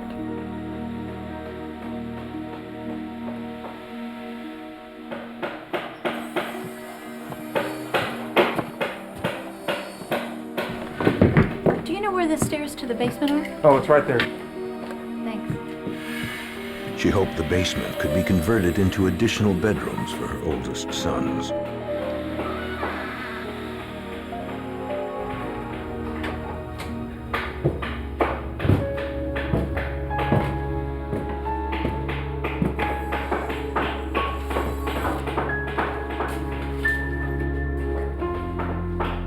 I thought that it was going to be nice when they finished it. I thought it would be great for the boys to share downstairs.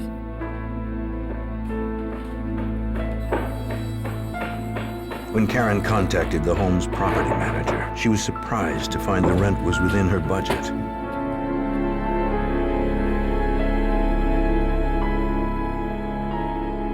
The house seemed almost too good to be true. Everyone was crazy about the idea. Getting Paul close to the hospital and his doctors was the most important overriding thought in the entire family's mind. So they were happy to be moving to Connecticut. Karen and her husband Ed moved a few things into their new home.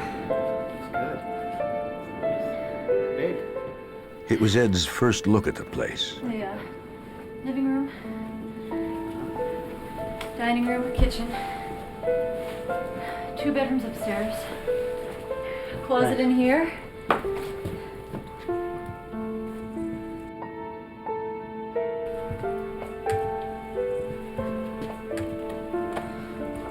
Kitchen's really great. Ed liked what he saw. This is nice. What do you think? It's great. Great, you did good.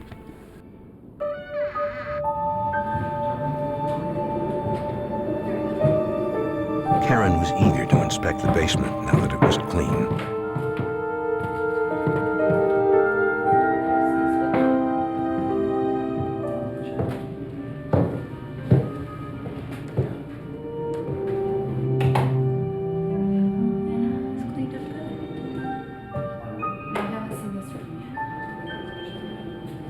There was at least one room in the back she hadn't seen.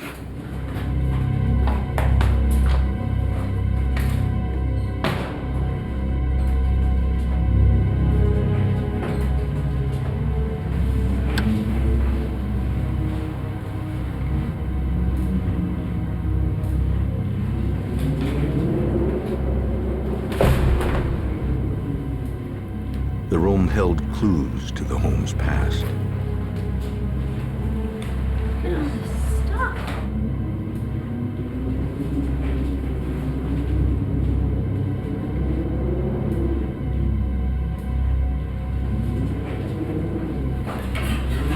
Got a saw and a blade.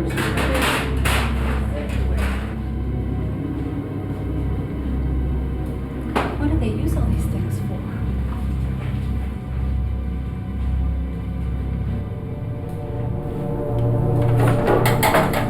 With tools all the time. I've never seen anything like this. This thing.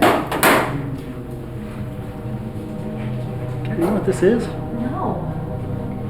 This is bizarre. Chemicals, jars. What the?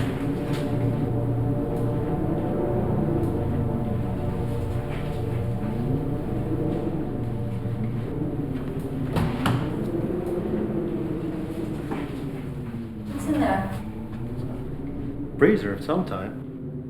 At that point, I realized that it was a funeral home. And we cannot live in this house. I thought, how can we live in this place? How can I bring my children into this home? What kind of environment is this going to be if they see this stuff? Ed attempted to calm his wife. I don't want the He told her even if it had been a funeral home, no one had died there. The couple now realized why the rent was so inexpensive. They had no choice but to move in. We've used every dime of money that we had saved on Paul's illness and on renting this house and moving down here. We had no place else to go. Karen and Ed agreed they would hide the home's morbid past from their children.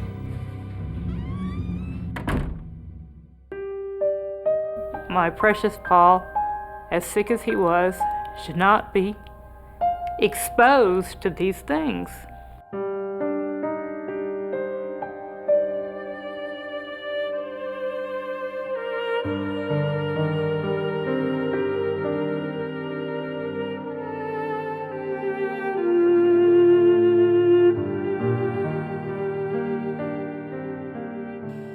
I did not want Paul to think about death at all, because he was just a child, and I didn't want him to think about his own mortality or even the possibility of his death.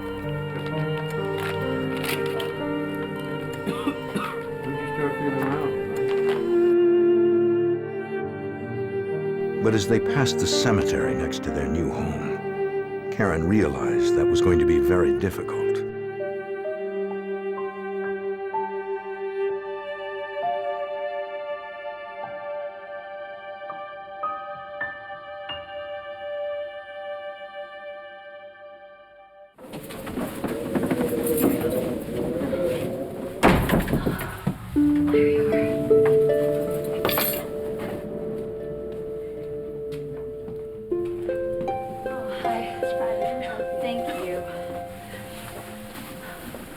The realtor moved the embalming equipment from the basement, but left the freezer and other large items that might be useful to the family. Karen hoped Paul would warm to his new surroundings. He was walking from room to room.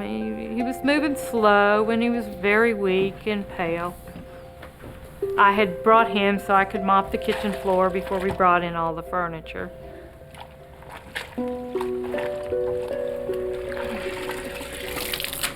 But as Karen began to mop, there was a sign all was not well in the house.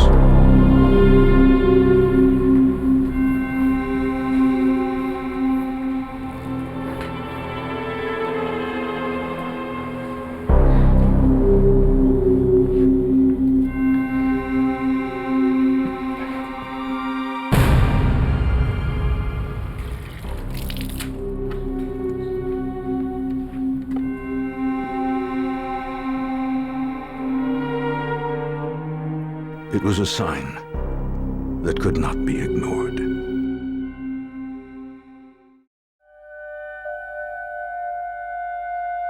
In the bitter cold of a Connecticut winter, the Parker family moved into a house that was minutes away from the hospital treating their son Paul for cancer.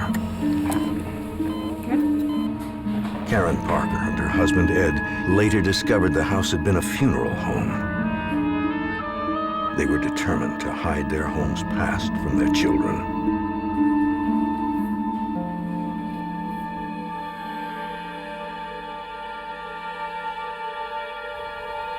Then something happened that made that impossible.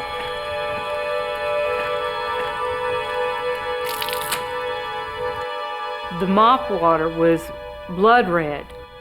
I mean, it was a deep, thick red. It made my skin crawl. What's wrong with this floor? I started getting nervous that I was ruining the floor.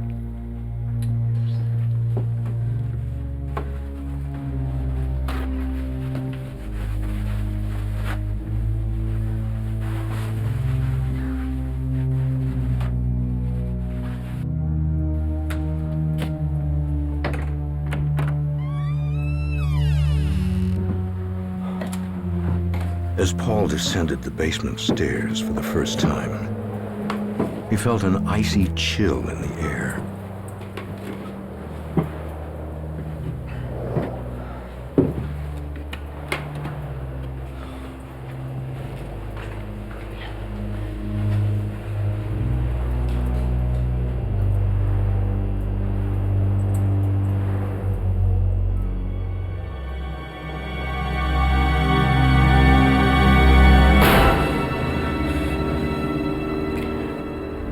He believed he was being watched by someone.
Mom, we need to leave this place.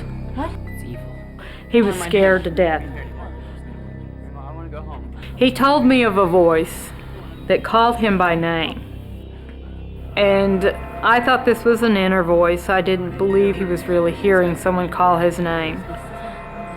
And I'm looking at my boy, my sick boy, thinking, he is so close to death that he can sense that this was a funeral home. I didn't know what to think. Get your treatment so that you can get better. We have to be here.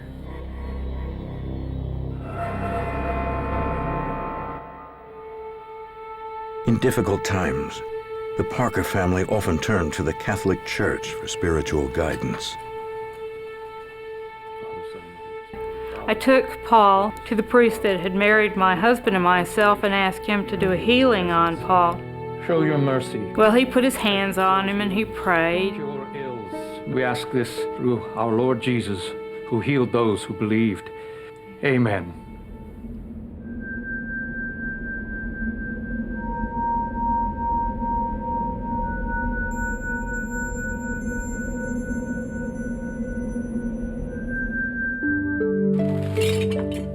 A short time later, Paul's siblings moved into the house, including his sister Connie and his youngest brother Mark. It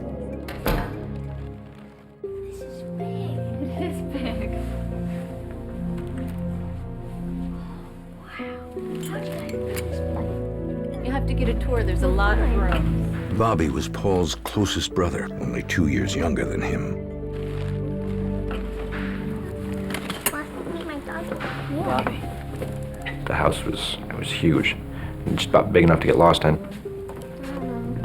Somehow, Paul discovered the home's secret past. Within 10 minutes of me coming in the house, my brother told me it was a funeral home, and he took me around and he gave me the grand tour of the basement area. Oh, cool. Neat, huh? Yeah. Get up on it. It'll be a ride. All right. My brother actually had me lay down on the gurney in the morgue without telling me what it was. Kind of like at the hospital, huh? Yeah. Oh, no. Yeah, come on, it's fun. It did freak me out real bad, but I didn't want to run because my older brother, you know, I had to look tough around my older brother. It was pretty creepy. It scared me pretty bad.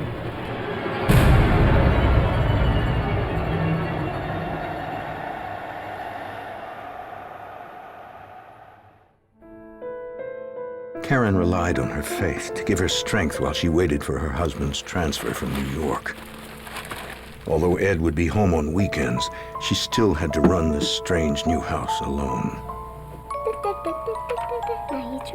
And as the days went on, things seemed to get even more strange. You turn on that, yep, and you say, I'm gonna go over there and talk, and you say, I'll talk with you. And you go over and you say, right there.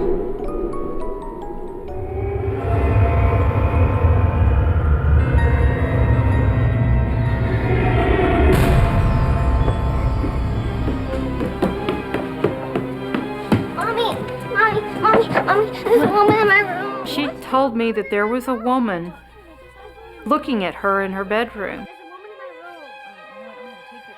What I noticed the most was she grabbed hold of me and wrapped a hold of me, and as I touched her, she was trembling all over.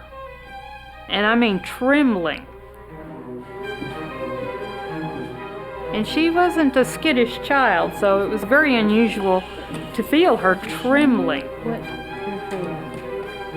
There's something there. Karen's inspection of the room showed nothing out of the ordinary. Connie, there's nothing here. Look, sweetie, look. In your Yes, closet. there is, Mama. Mama, there's something. Mama. There's nobody in there. Yes. There's something, Mama. Sweetheart, listen to me. This is just your brothers putting things in your mind. There's not anything, Mama. Come on, go downstairs and help me. I know that Paul told the other kids that it was a funeral home because that's what brothers and sisters do. They confide in one another. And it really made me angry. I thought for sure the boys were playing tricks on her. Stop it. Hey, I just came from your sister who is scared to death because she thinks she saw a ghost. Stop playing tricks on her. She is too young. Mom, I swear I didn't tell her anything. But you told me. Both of you, cut it out. Mom.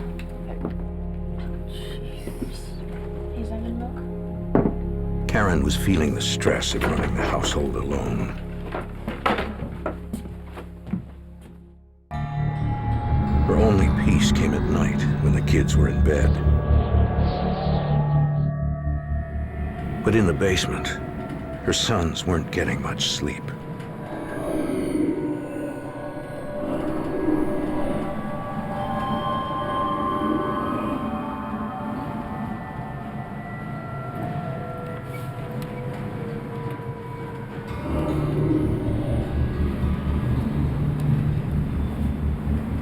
You could see something moving around, and we thought it was shadows at first. But then we got to watching what was going on in there, and it was more like someone's walking around in there. And that's what my brother Paul told me. There was weird things that happened in the house. Night brought terror to Paul and Bobby Parker in the form of ghostly apparitions.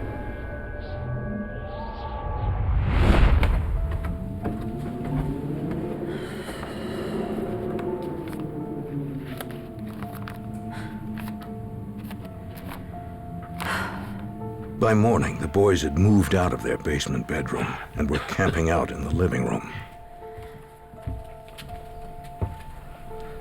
What are you two doing in here? Mom, we saw a guy in the basement. He was in the lab. And it was really dark and we couldn't see him. This is last night? Yeah. How did he get in? I don't know. I don't know. He was just there walking around the lab. Honest. Yeah, we both saw him. Well, I'm gonna start charging rent if he hangs around. He was there. Okay. Honest. There was a man in the basement.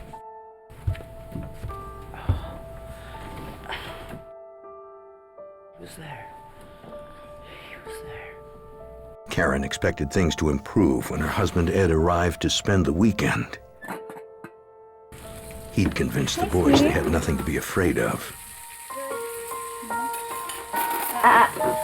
Do me a favor. Why don't you go downstairs and get some bread out of the freezer so we can have some toast, okay? Downstairs? Mm-hmm. You know what happened down there. My family could go through a lot of food in a week, so I had to buy large quantities and freeze it.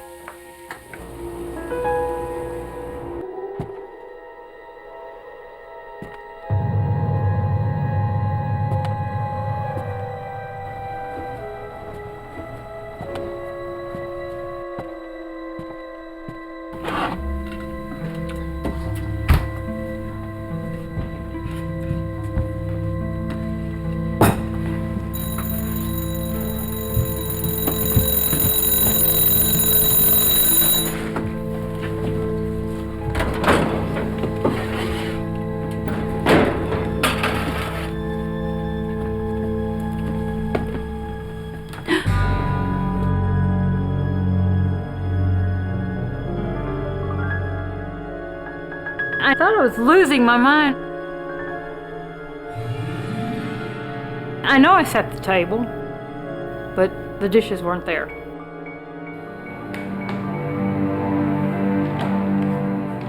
Bobby dreaded going into the old morgue alone.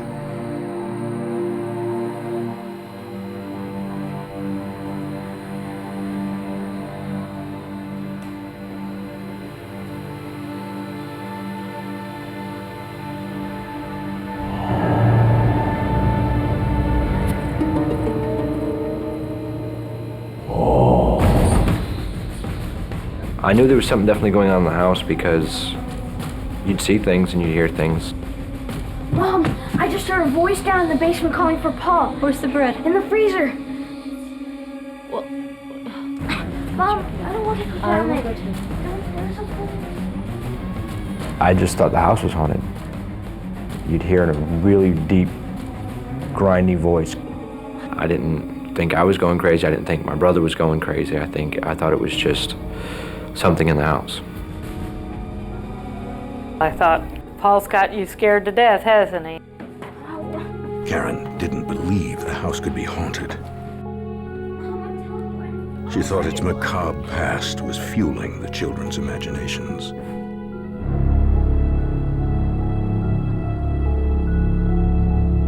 I didn't believe in ghosts. I believed in the spirit world, but I didn't believe that it could interact with our world.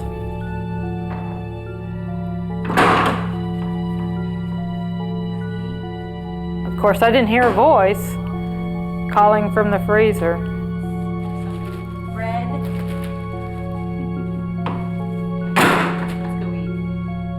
And I kind of teased Bobby about it. And he was adamant that there was a voice that called Paul. Karen's husband Ed arrived later that morning to spend the weekend. Look, kids, I know about the stories about the house, okay? With the kids already gossiping about the home's past, doesn't mean that it's haunted or there's anything scary here, okay? Ed and Karen acknowledged they were living in a former funeral home. But they said it was no reason for the house to be haunted. That's right. It's just a house. It was a house before it was a funeral parlor. And it's just a house now. That's all. We saw a guy in the basement, though. We did. I saw him too. We did. You can't argue with two people. Look, it's a new place, a new environment. It takes some time to get used to it. Okay? Are you done eating? My husband was pretty much of the same mind I was, that there was nothing real in these stories and that we had to find a way to put a stop to them and get the children to stop being afraid of the house. Ed asked Paul to set an example for his brothers and sisters and not fill their heads with ghost stories. Okay?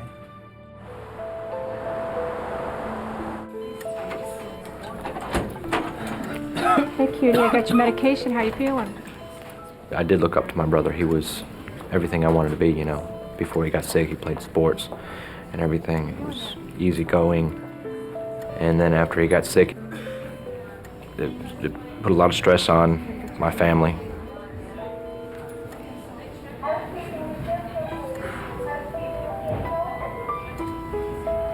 Paul's daily cancer treatments slowly drained the family's resources.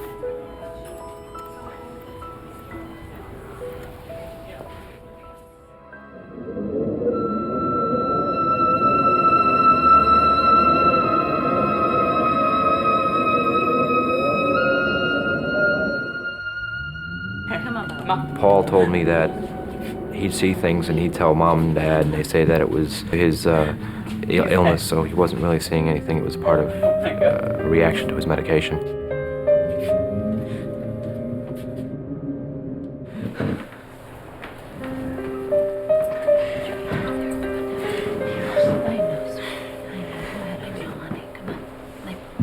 His mother thought his mental health was deteriorating.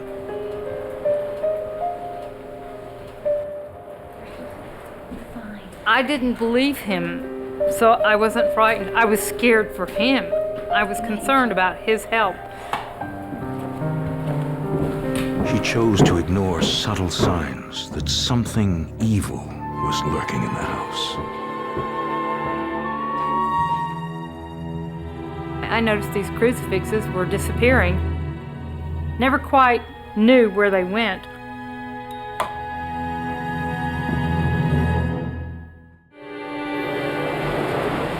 At night, the Parker children reported seeing ghostly apparitions in a house they knew was a funeral home. They were frustrated when their parents didn't believe them.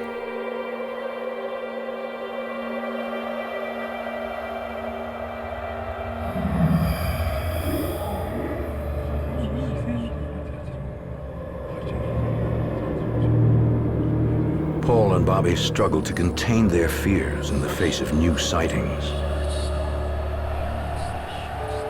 It looked like they were looking through papers. They were picking objects up, putting objects down, talking amongst each other, and it sounded like four guys whispering, but you could still hear them talking. We didn't say anything.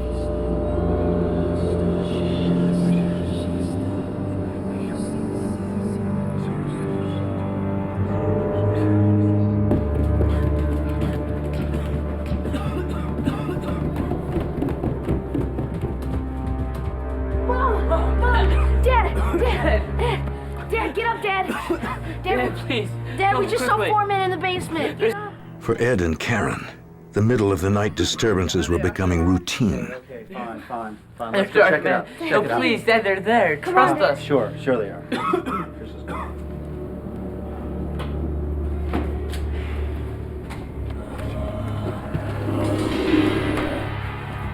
Stay good. Down here.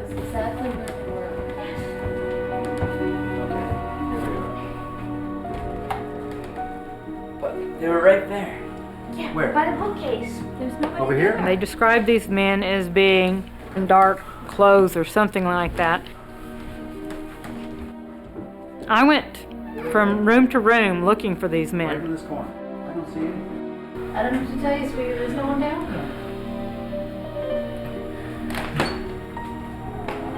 here. Ed was determined to prove no one could have gotten inside their house. So they checked the doors, they checked the windows, and everything was locked up tighter than a drum. There was no way anybody could have gotten in the house. It was just a dream.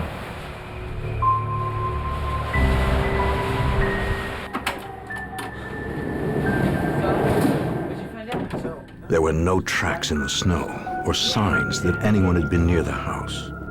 But he was there. You have to believe us. He was there. No, Dad. Dad, he was there. Let's go to bed now. Let's go.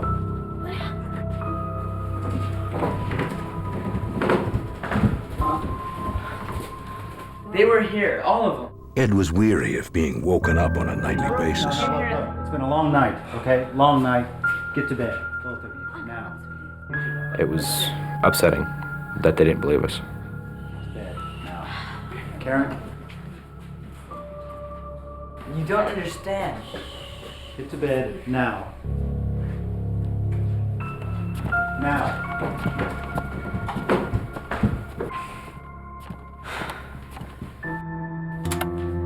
The children were tired of not being believed. We'd just sleep with the lights on.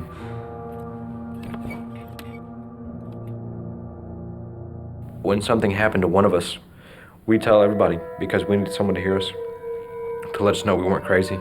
So we'd talk amongst ourselves, and that way you don't feel like you're crazy because it's not just happening to you.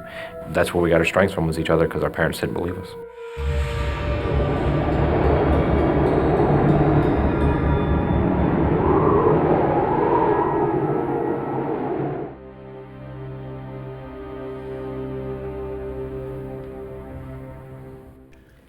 Karen was convinced Paul's medication was the cause of his hallucinations, and that he was influencing the younger children to see things as well.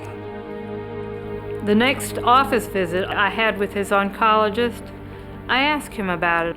He said that there was no chance of him having hallucinations or delusions with the medication he was on. It's not a psychotropic drug. You'll have to look somewhere else for that. The doctor's answer was troubling. If it was the medication's fault, Paul's behavior would make sense.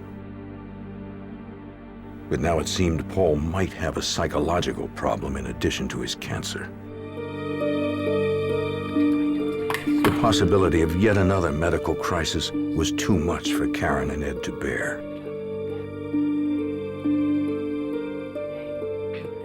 At that point, him and I both were working all the hours we possibly could, and the medical bills was staggering. I mean, there was 2-inch stack every day in the mail. Ed was stunned by the latest electric bill.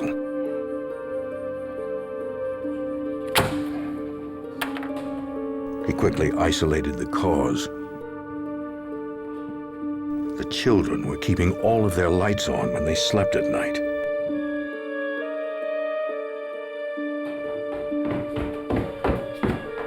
Dad, please don't do this. The lights keep them away. Dad, please. I don't want to see them anymore, Dad. Paul's ghost stories caused Ed and Karen to lose sleep. Now they were costing the family money it didn't have. Ed removed all but one of the light bulbs.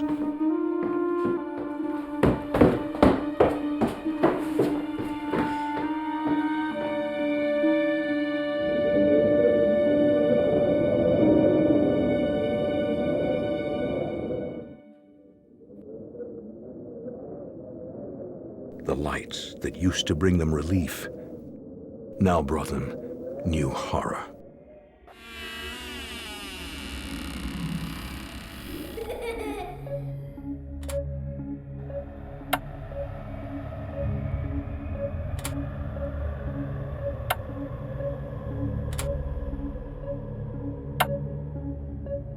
And there was my sister Connie. And she was flipping the light switch on and off. And lights were coming on and off, even though there was no bulbs in it.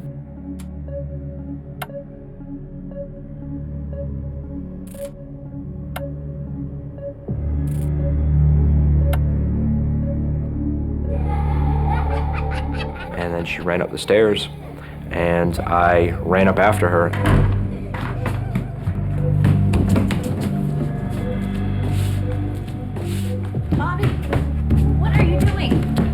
Where's Connie? She's upstairs asleep. What are you doing? What are you talking about? She just came up the stairs. I was chasing her, Mom. I tucked her in 2 hours. She was in our room. She was in our room and she... You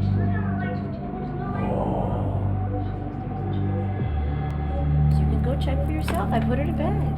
Your father and I... And my mother said she didn't just come down to your room. She's been in there for 2 or 3 hours. And I didn't believe my mother, of course. So I walked back there and I looked. She was sound asleep in her bed.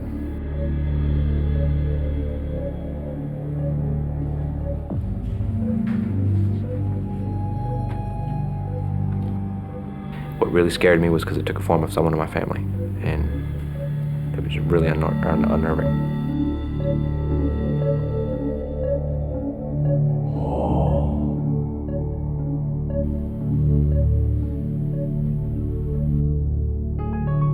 Paul quit trying to convince his parents that something diabolical was lurking in the house.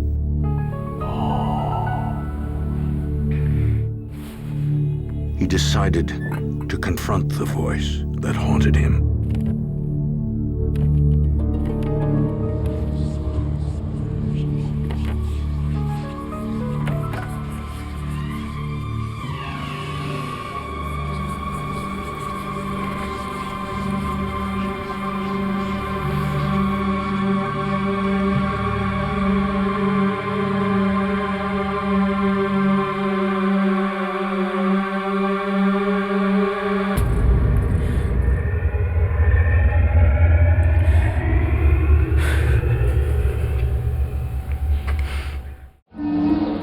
In the bone-chilling cold of a Connecticut winter, cancer victim Paul Parker felt isolated from his own family.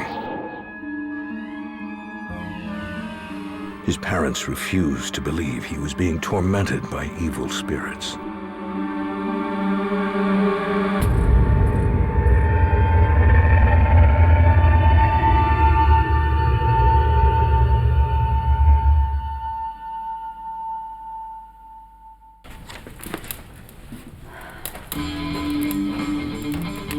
disturbing change came over him. Him and I were very close. And he just started gradually pulling away. And he started becoming more reserved and quiet.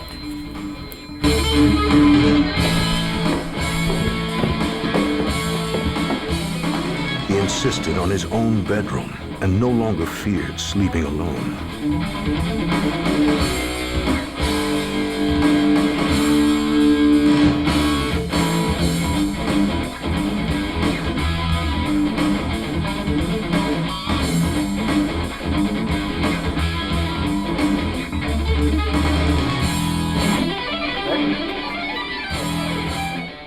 The radical change in Paul alienated his brother Bobby.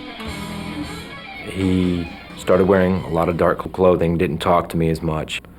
He just went downhill.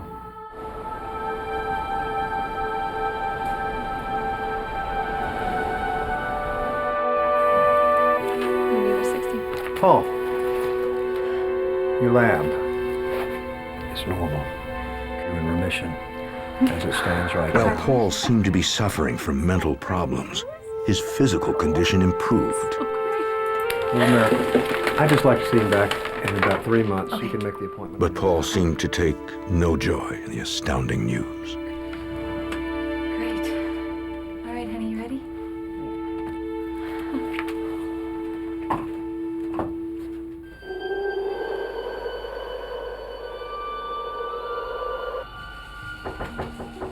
With Paul's cancer no longer a crisis, Karen took in her first house guest since moving into their new home. Her 17-year-old niece, Teresa. My mother and my father were divorcing. Just didn't work out too well, so my aunt called and invited me to come be with them. We were pretty close.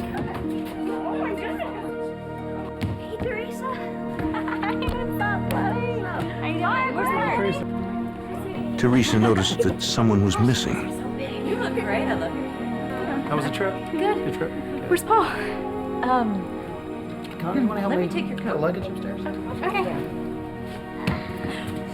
You boys pick up those toys in that room, okay? Paul and Teresa had always been good friends. Karen hoped Teresa's presence would help Paul be a part of the family again. I think so. Anyway, he's in the basement. That's where he pretty much hangs out now, so you should go say hello. In here? Yeah.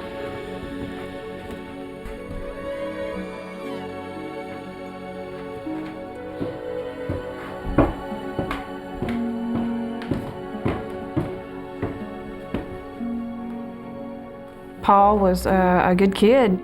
Felt sorry for him when he was sick. You know, just pitied him a lot. Paul.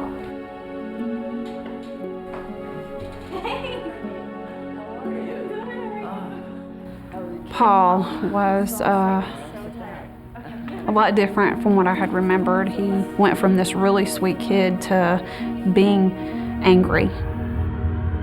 It was almost like he had this meanness coming over him slowly and was not a happy person. While Teresa was surprised by the changes in Paul's appearance and disposition, what he was saying concerned her the most. Paul would tell me about how he had heard things and seen things, and Aunt Karen and Uncle Ed did not believe him.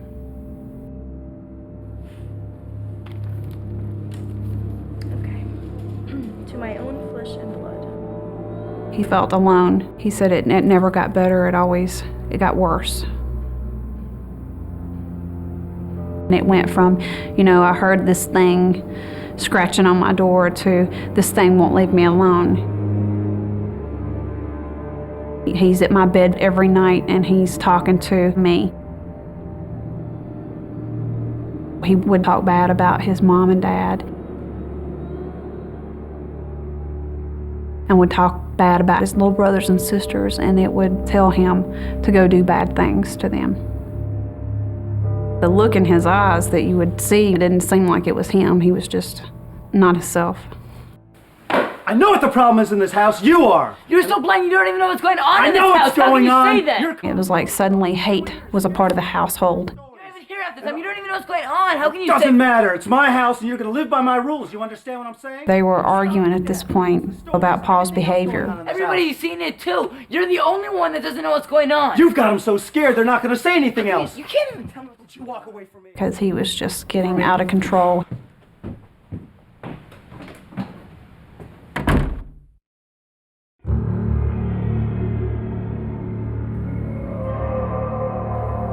This demon got stronger and meaner to him every time it came to him.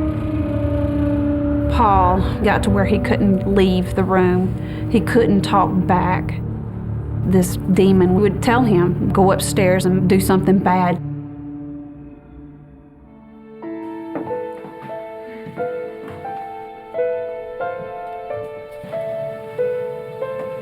Good morning. Hey, good morning. How'd you sleep? Teresa didn't want to violate Paul's trust, Not so well, no? but she was deeply concerned about him.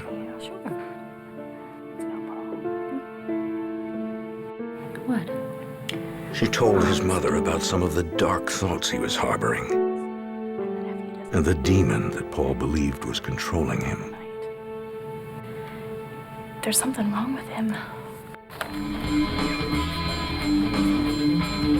There were a lot of things that Paul went through at this time that really frightened me. He was writing things down. There was this one poem. It was very dark. He told me that it came from the man in the suit. Karen worried that Paul's obsession with the macabre was a result of his facing his own mortality at such a young age.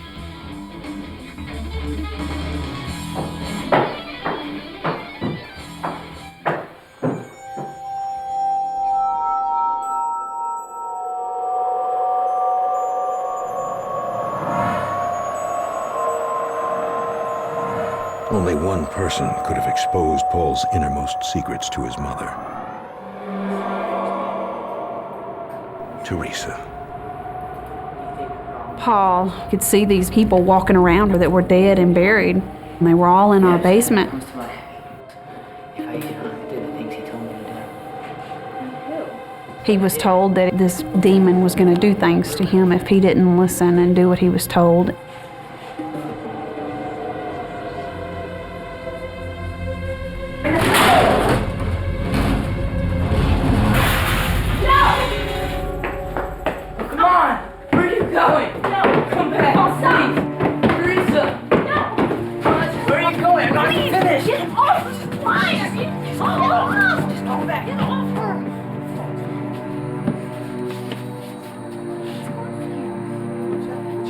Our relationship started to disintegrate at that time. I didn't trust him anymore. Bobby and Teresa were afraid of him. His temper was flaring and he was unpredictable. I felt uncomfortable in the house, and I felt there were bad things in there, and I needed something. So she gave me rosary beads. I slept with it as a necklace, as strength, because when you held these rosary beads, there was so much comfort in them.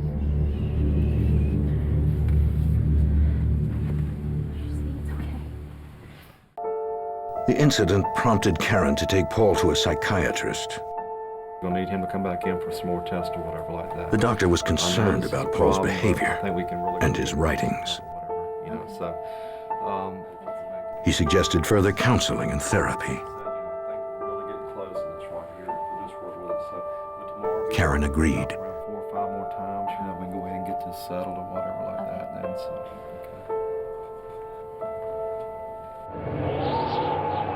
But it was already too late.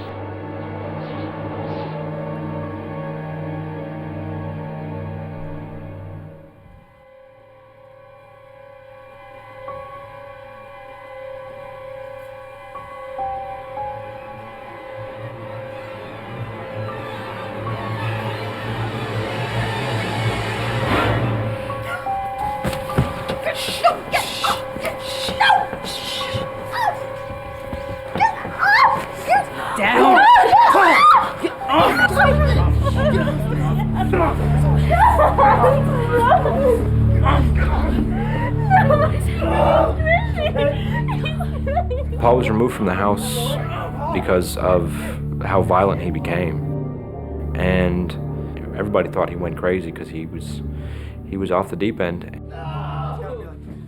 And then the ambulance showed up and he started crying and saying, well, where am I going? Where are they taking me? And they put him in an ambulance and took him away. Get him off of me!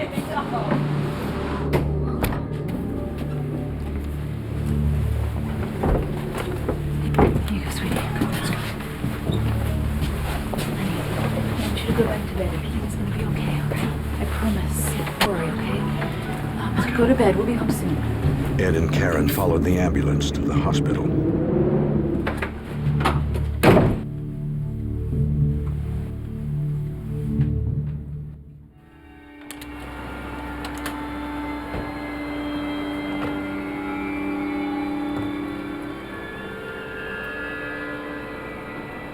Paul issued an ominous warning to his parents. Now that I'm out of the house, they'll be after you. He warned me that things would get worse now. It made me kind of afraid that my son's mind was never going to be normal again.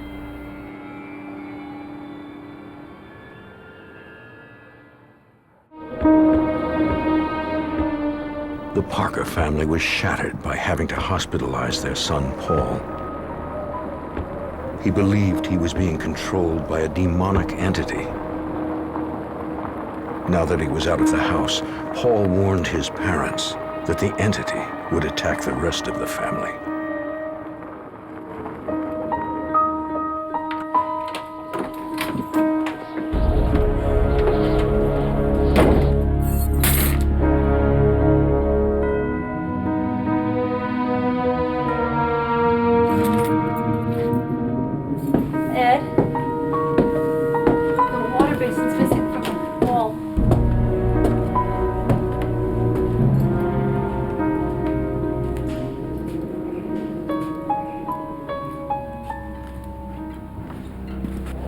By the time Ed and Karen returned home, it was time for Ed to leave for work.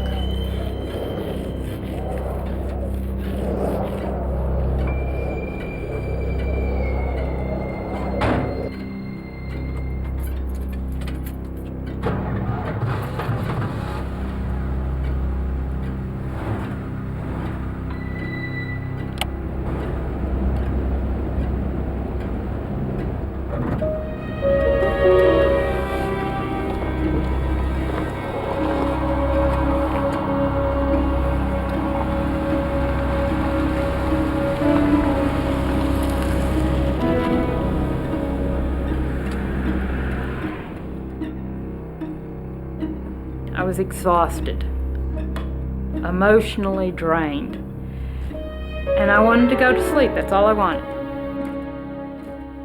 I kind of had this little nagging voice. What if this is real? What if this is going on? I wanted to believe that Paul wasn't going crazy. And I sat on the steps waiting for this man, almost hoping to see him. And I felt a fear and an energy that I couldn't explain. And I got very cold. I couldn't really see anything, and I was looking hard as I could to see something. Freezing to death.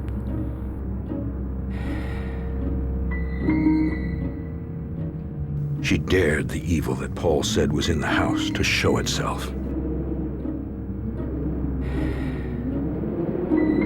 It was a challenge to anything in the house to leave my children alone.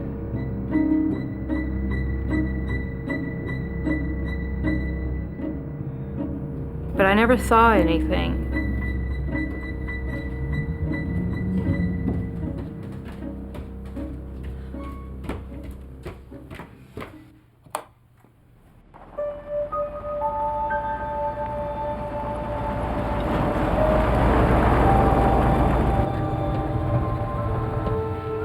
Ed hoped his work would distract him, but he couldn't stop thinking about Paul.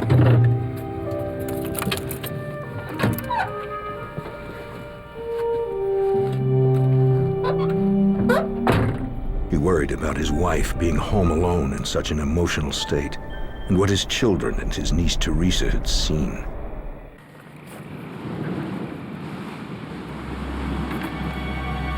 He had no idea that there was so much more to worry about.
This time, they couldn't deny what they had seen with their own eyes.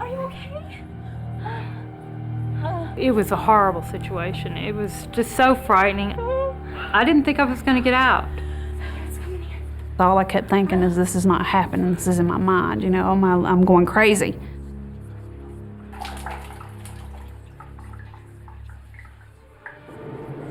Whatever attacked Karen and Teresa seemed to have followed Ed to work.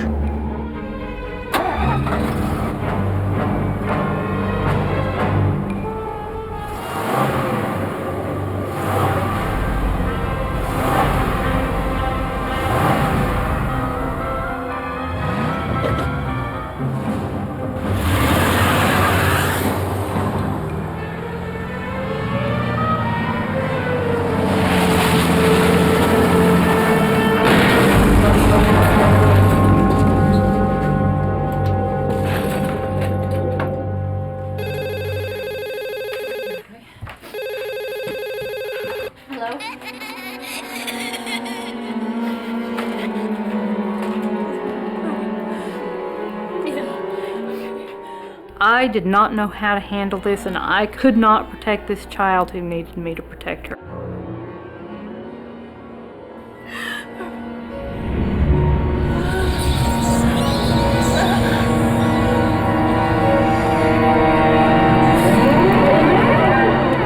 And this black darkness came over us. Teresa thought she saw a man on the ceiling. It was like 1,000 hands, you know, all over you. You couldn't do anything about it.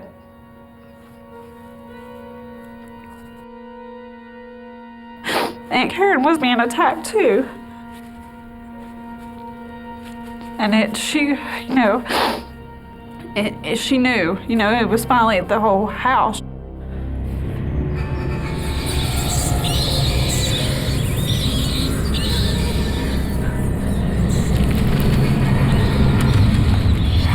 couldn't scream, I couldn't talk. And I had my rosary, and it literally lifted up off my head, just levitated up in the air.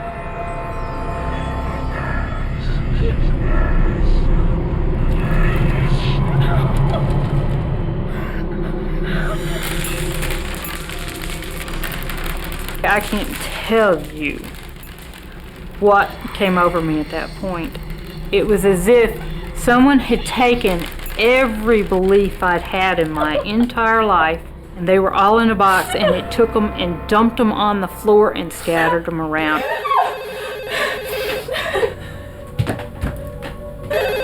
Hello.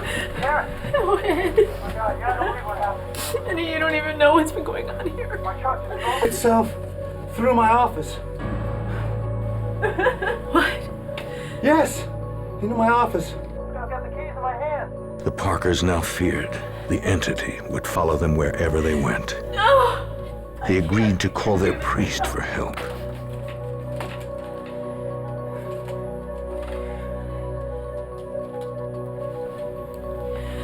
Father Thomas, They hoped he would arrive I'm so sorry to call you. before it was too late. We have something happening here.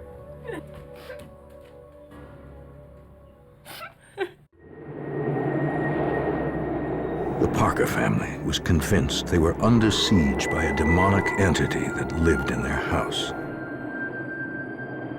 They called their priest and hoped he would arrive before it was too late.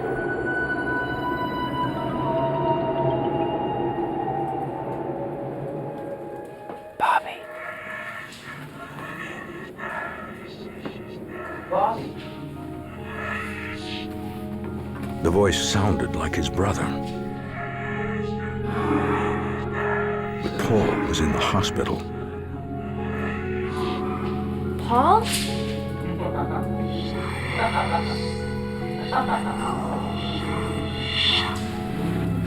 Paul, where are you?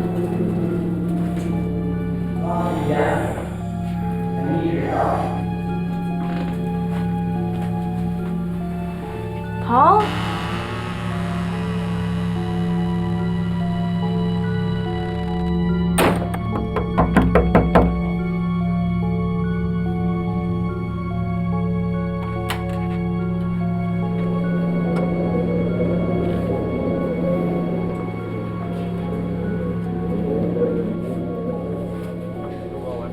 When the priest started to show up, I knew things were actually getting serious.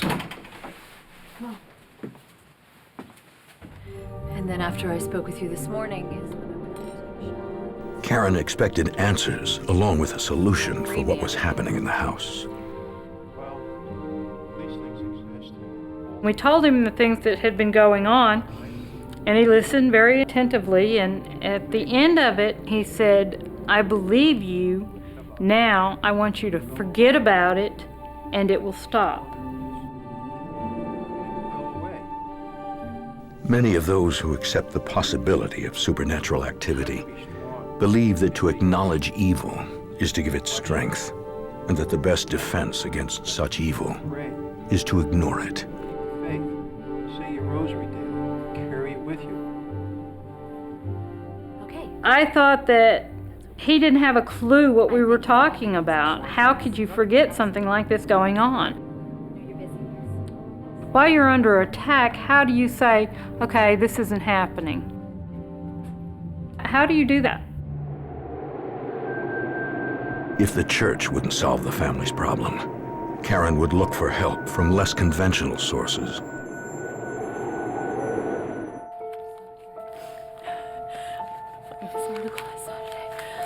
Weeks earlier, she saw an article about a husband and wife team of demonologists.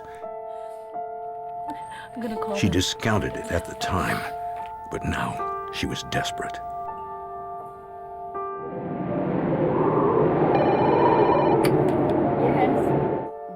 Ed and Lorraine Warren have spent decades confronting the supernatural. Several of the cases they've worked on have appeared in books and movies, including the Amityville Horror. My husband Ed and myself are called in on cases dealing with all aspects of the paranormal, from a human haunting to an inhuman haunting to possessions and exorcisms. This occurs chiefly at night. Yes. Who's present when it happens? The boys have seen it. Connie says she saw a presence. Everyone in this house has had something happen except for Mark. The family told the Warrens about all the supernatural things they'd experienced in the house. Don't be alarmed. Lorraine moves like this when she's starting to feel the presence of an entity. Lorraine Warren believes she has the gift of discernment, which is an extrasensory ability to detect spirits and supernatural phenomena.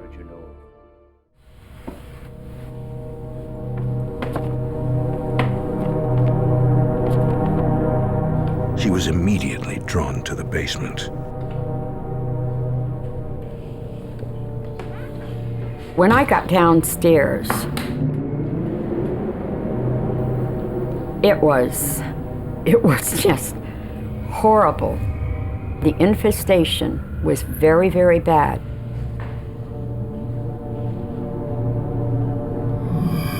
And that thing that had chosen this house, that was no human spirit. It was overwhelmingly sickening.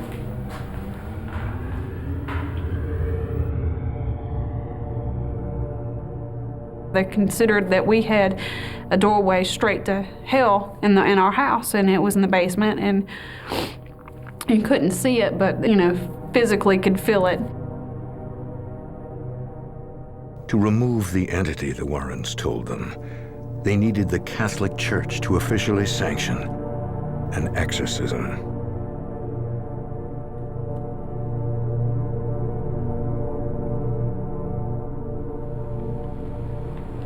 According to Michael Cuneo, a professor of sociology and anthropology at Fordham University, the type of exorcism the Parker family needed is rarely performed.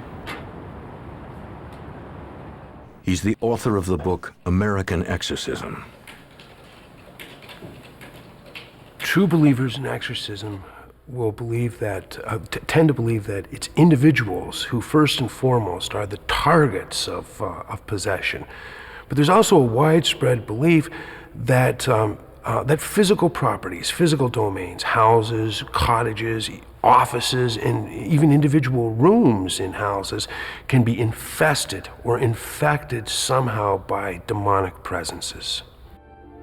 To help convince the church an officially sanctioned exorcism was needed, the Warrens contacted their chief researcher, John Zaffis. For the researcher end of it, it's very important to go in there to be able to get these things documented. Filming things, seeing things happen, get the voices documented on your audio tape, witnessing these things, so they have the evidence at hand to be able to determine whether an exorcism will be necessary. The Warrens' research team literally moved into the house to record evidence of supernatural activity.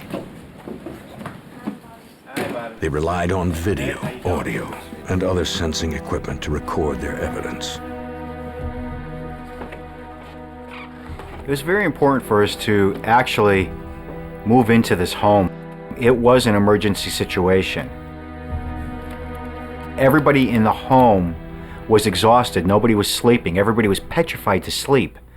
They needed someone there to explain some of the things that were going on, why these things were happening, and what they could do to relieve some of the things as they were going on. To prevent the entity from isolating any one person and attacking, the Warrens recommended that everyone stay together at all times.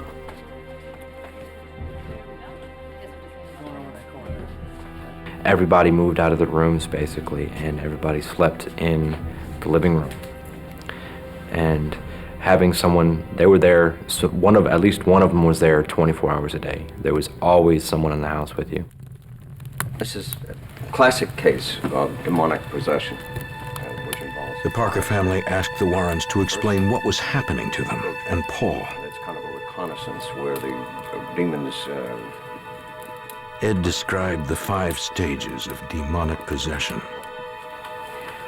The first is called encroachment. And this is where the demons perform a reconnaissance, or so to speak, to select some individual to invite them in.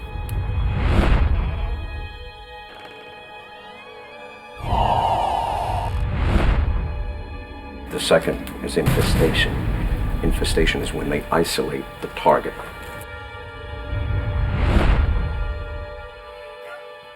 The third is oppression. The individual become very violent to others.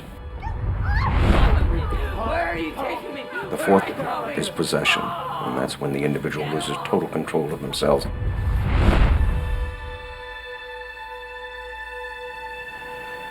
The fifth step is death. Karen asked why the entity chose Paul over the others in the family. When a family is under attack like this, and the one son who had medical problems, he would be the most vulnerable of all of them because of his medical condition, probably also his emotional state of mind because of the fact that he was diagnosed with a fatal illness. And it is always the most vulnerable member of the family that will come under attack first.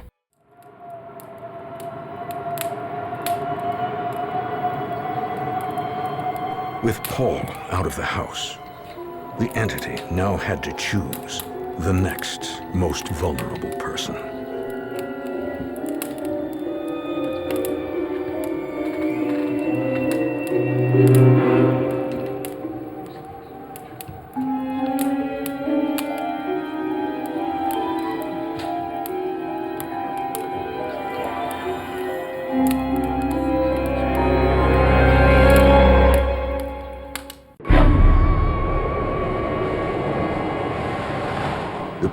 Believed they were alone in their battle against an evil entity that lived in their house. They got help from demonologists who were trying to convince the Catholic Church to conduct an exorcism. But time was of the essence. The entity was looking for the most vulnerable target in the house. Karen had suffered immense psychological stress from the ordeal. She felt a crushing sense of guilt for not believing her son Paul.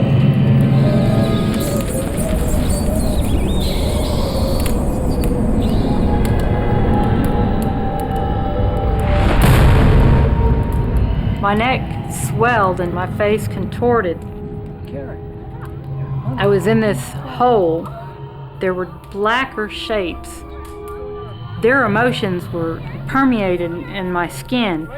They were all the negative human emotions: anger, hatred, jealousy, distrust.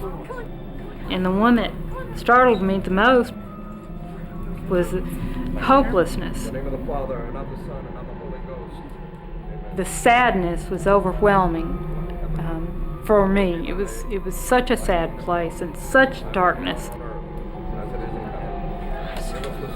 But Karen had allies in her struggle. With these things that we bring in, and the things that the family use, your relics, your rosary beads, the holy water and everything, this is our defense to fight against this. These are blessed objects. The holy water is blessed. These things are used to help combat it, to help it to subside, till we can get the clergy or the priest in there to be able to help that family. The fervent prayers seemed to have at least temporarily freed Karen of the entity.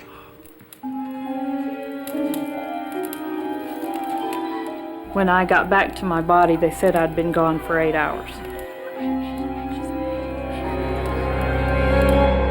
The knowledge that I gained was that you have true evil in the world, and you have true good, and you have a choice. So you have to make a wise choice.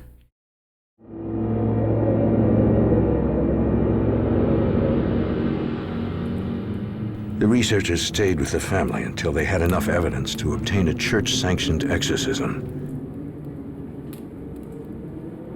they got little rest. Researchers had mattresses that they were laying on, and you could see them breathing. They had a pulse and a heartbeat. I don't know why it made mattresses breathe or why it made them vibrate. I guess just to get your attention, like a spoiled child. John Zaffis had investigated dozens of paranormal incidents. But he had never encountered a demonic possession as strong as the one in the Parker home.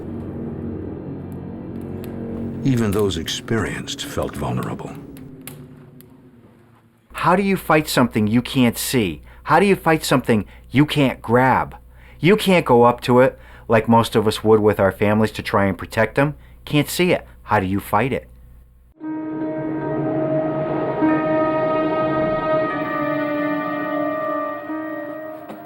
The entity seemed to prefer isolating its targets. John Zaffis made the mistake of leaving the safety of the group.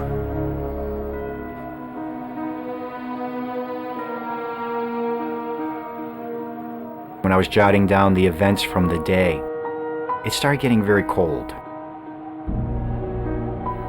And I know when it starts getting cold, a lot of the energy is getting drawn.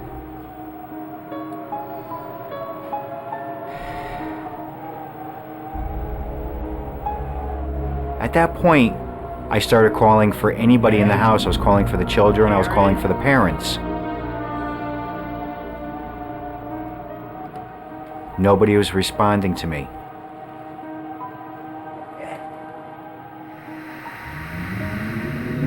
Chris. And I knew this one particular incident was focusing some way just for me.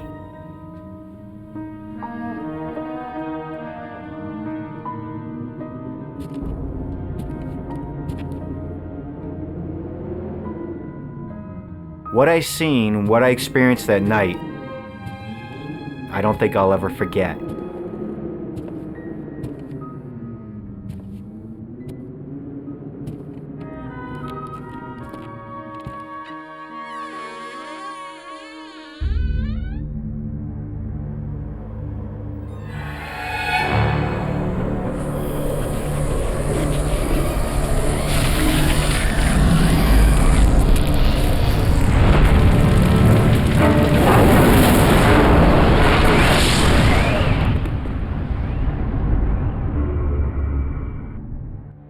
John Zaffis brought suitcases full of sensitive equipment to record evidence of demonic activity. What I believe was a full-formed demon. But all he needed were his own two eyes. Very shaken at this point. The terrifying experience was forever seared into his memory. I would not go back onto that case and left the house. Did I get scared? That was the most scared I've ever been. I have never witnessed something since then to that degree and that intense. I'm going to be taking a few days off. This was too much. Ultimately, only one authority had to be convinced by the Warrens' methods. According to Michael Cuneo, it was the most skeptical one of all. The Roman Catholic exorcism ritual is one of the only, perhaps the only, religious ritual in the world where the practitioner is counseled to adopt a posture of incredulity. In other words, the priest exorcist, while undertaking investigation, is supposed to do this from a position of skepticism. Rather than assuming that demons and evil spirits are present, the priest exorcist is supposed to assume that they're not present.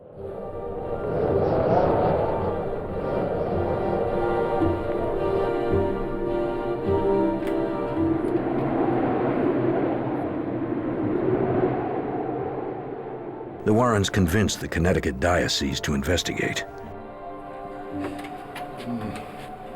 The church sent Father Frank to the Parker home. May I take your coat, Father? What? May I take your coat? Yes, yes, thank you. His report would determine whether an exorcism would be granted. Oh, it's cold out there. Yes, it is. He began the investigation, as he did all of his cases, Thank you. as an extreme skeptic. Father? The priest exorcist is supposed to subject the particular case, any particular case, to intensive and exhaustive psychiatric, psychological investigation, is supposed to rule out the possibility of neurological disorder, psychiatric disturbance, is supposed to rule out paranormal possibilities, is supposed to rule out even the possibility of fraud. And having ruled out all those possibilities, is supposed to say, listen, let's rule them out again. In other words, the last thing that should be assumed is that there is real diabolical possession in this case and that demons truly are active in this particular situation. The priest investigator listened to the family's version of events and toured the home. His reaction was inscrutable. The family couldn't tell if he would be an advocate for or against the exorcism. But exorcism as a ritual is supposed to be very, very, very rarely performed, and only in those very rare and special cases where demonization, as it were, seems to have been proven. But nevertheless, in exceedingly rare cases, it might very well take place. There is the possibility of it. So let's make provision for that, and that's where the exorcism ritual comes in.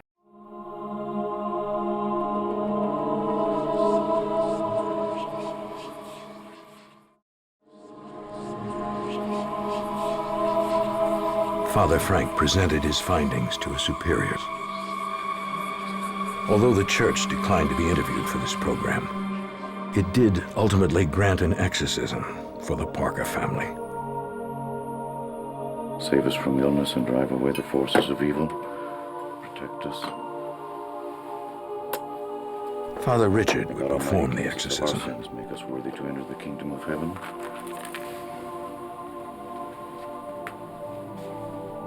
Be very careful with this one.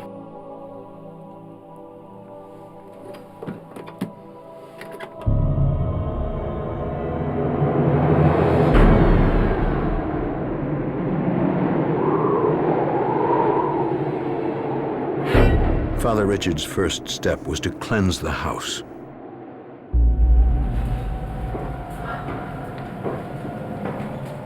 In doing so, he provoked the entity.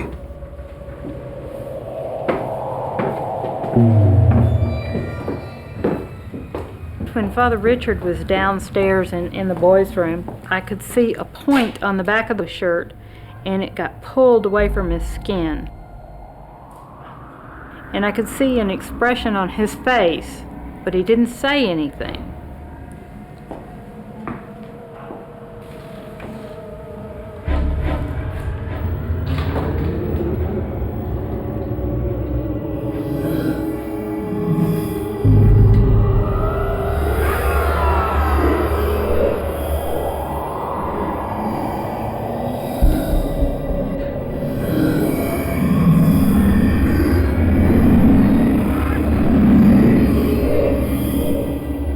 Rather than acknowledging the evil and giving it strength, Father Richard tried to ignore its provocations.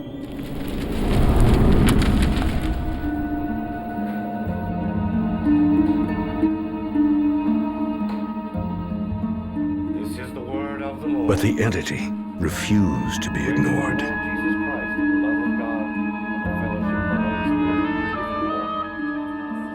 For the exorcism to be successful, the supernatural presence would have to be confronted with the faith of the priest and those in the room. The entity would not go without a fight. The darkness cast over the Parker home by an evil entity had lasted for months. Now the Catholic Church had at last granted a rare official exorcism to rid the family of a demonic presence. Father Richard was the exorcist. From every evil and grant us peace in our days. He knew the entity was prepared for the fight.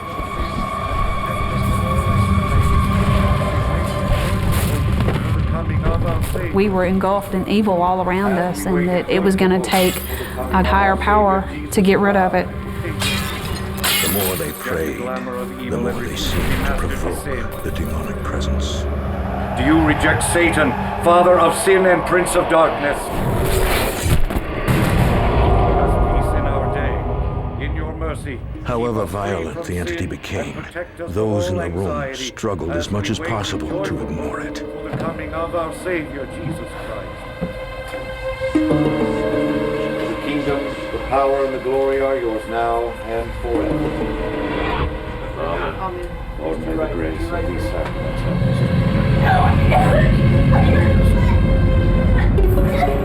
help us to weigh the sins of... I was off the ground, and I was being choked by this huge force. I mean, I literally wasn't touching the ground at all.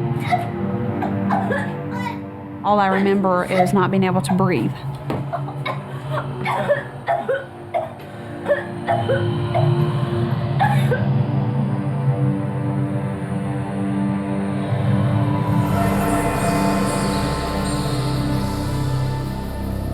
Although the terror was very real to those in the room, skeptics would find other ways to explain it.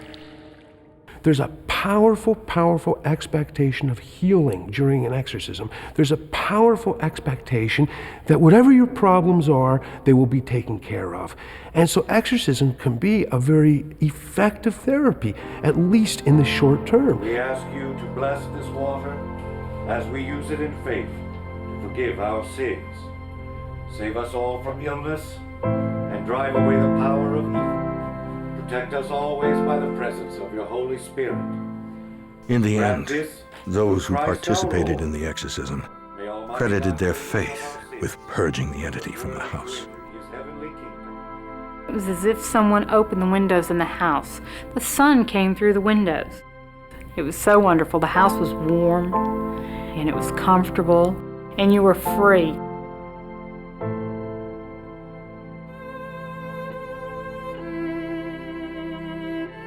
You knew you didn't want him to stop praying. You didn't want it to end. You wanted just to stay in that peace, because finally, after 9 weeks, of fighting and hitting, being hit and touched, that it was gone. You knew it was gone. What really happened in the Parker house is open to interpretation. Perhaps it ultimately depends on what one is willing to believe. We want to believe in one last domain of mystery. Here we have supernatural evil, absolute evil, locked in mortal, fateful conflict with supernatural good. That's the best theater you can possibly get. And so I think that there's a strong cultural openness to this, because we don't want to live in a thoroughly disenchanted world, a completely secularized world, a world in which all mystery has been bled out. And so I think that this is one reason why the lore of exorcism lives on, and why exorcism retains such a romance and such a mystique in our culture, because it is one of the last true domains of mystery.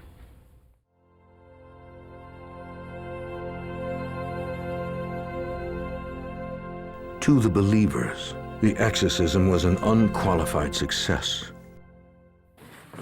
The demonic spirit had left the house. Hey, Mom, where do you want these? Yeah. Oh, sweetie, put them at the front door. Your dad will get them. Even so, the Parker family chose to move shortly after the ritual was performed.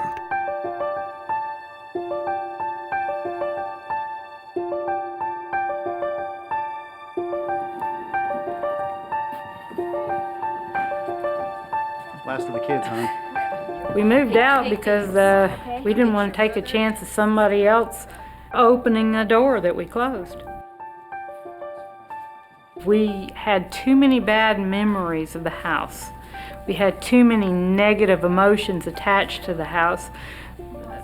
My son and what had happened to him, and all these negative things became attached to the house instead of the entity, and we had to leave there.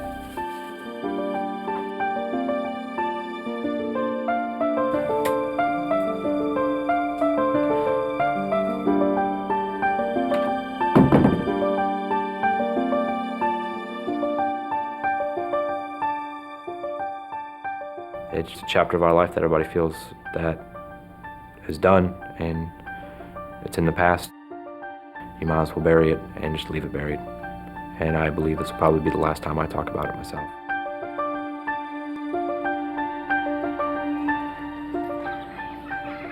Paul was released from the hospital in the spring.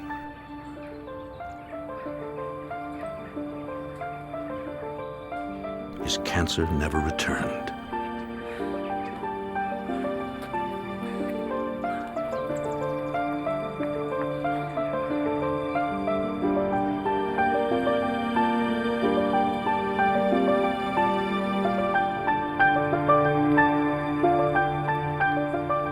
The family has moved forward with their lives, but still feel tormented by the horror they endured so many years ago.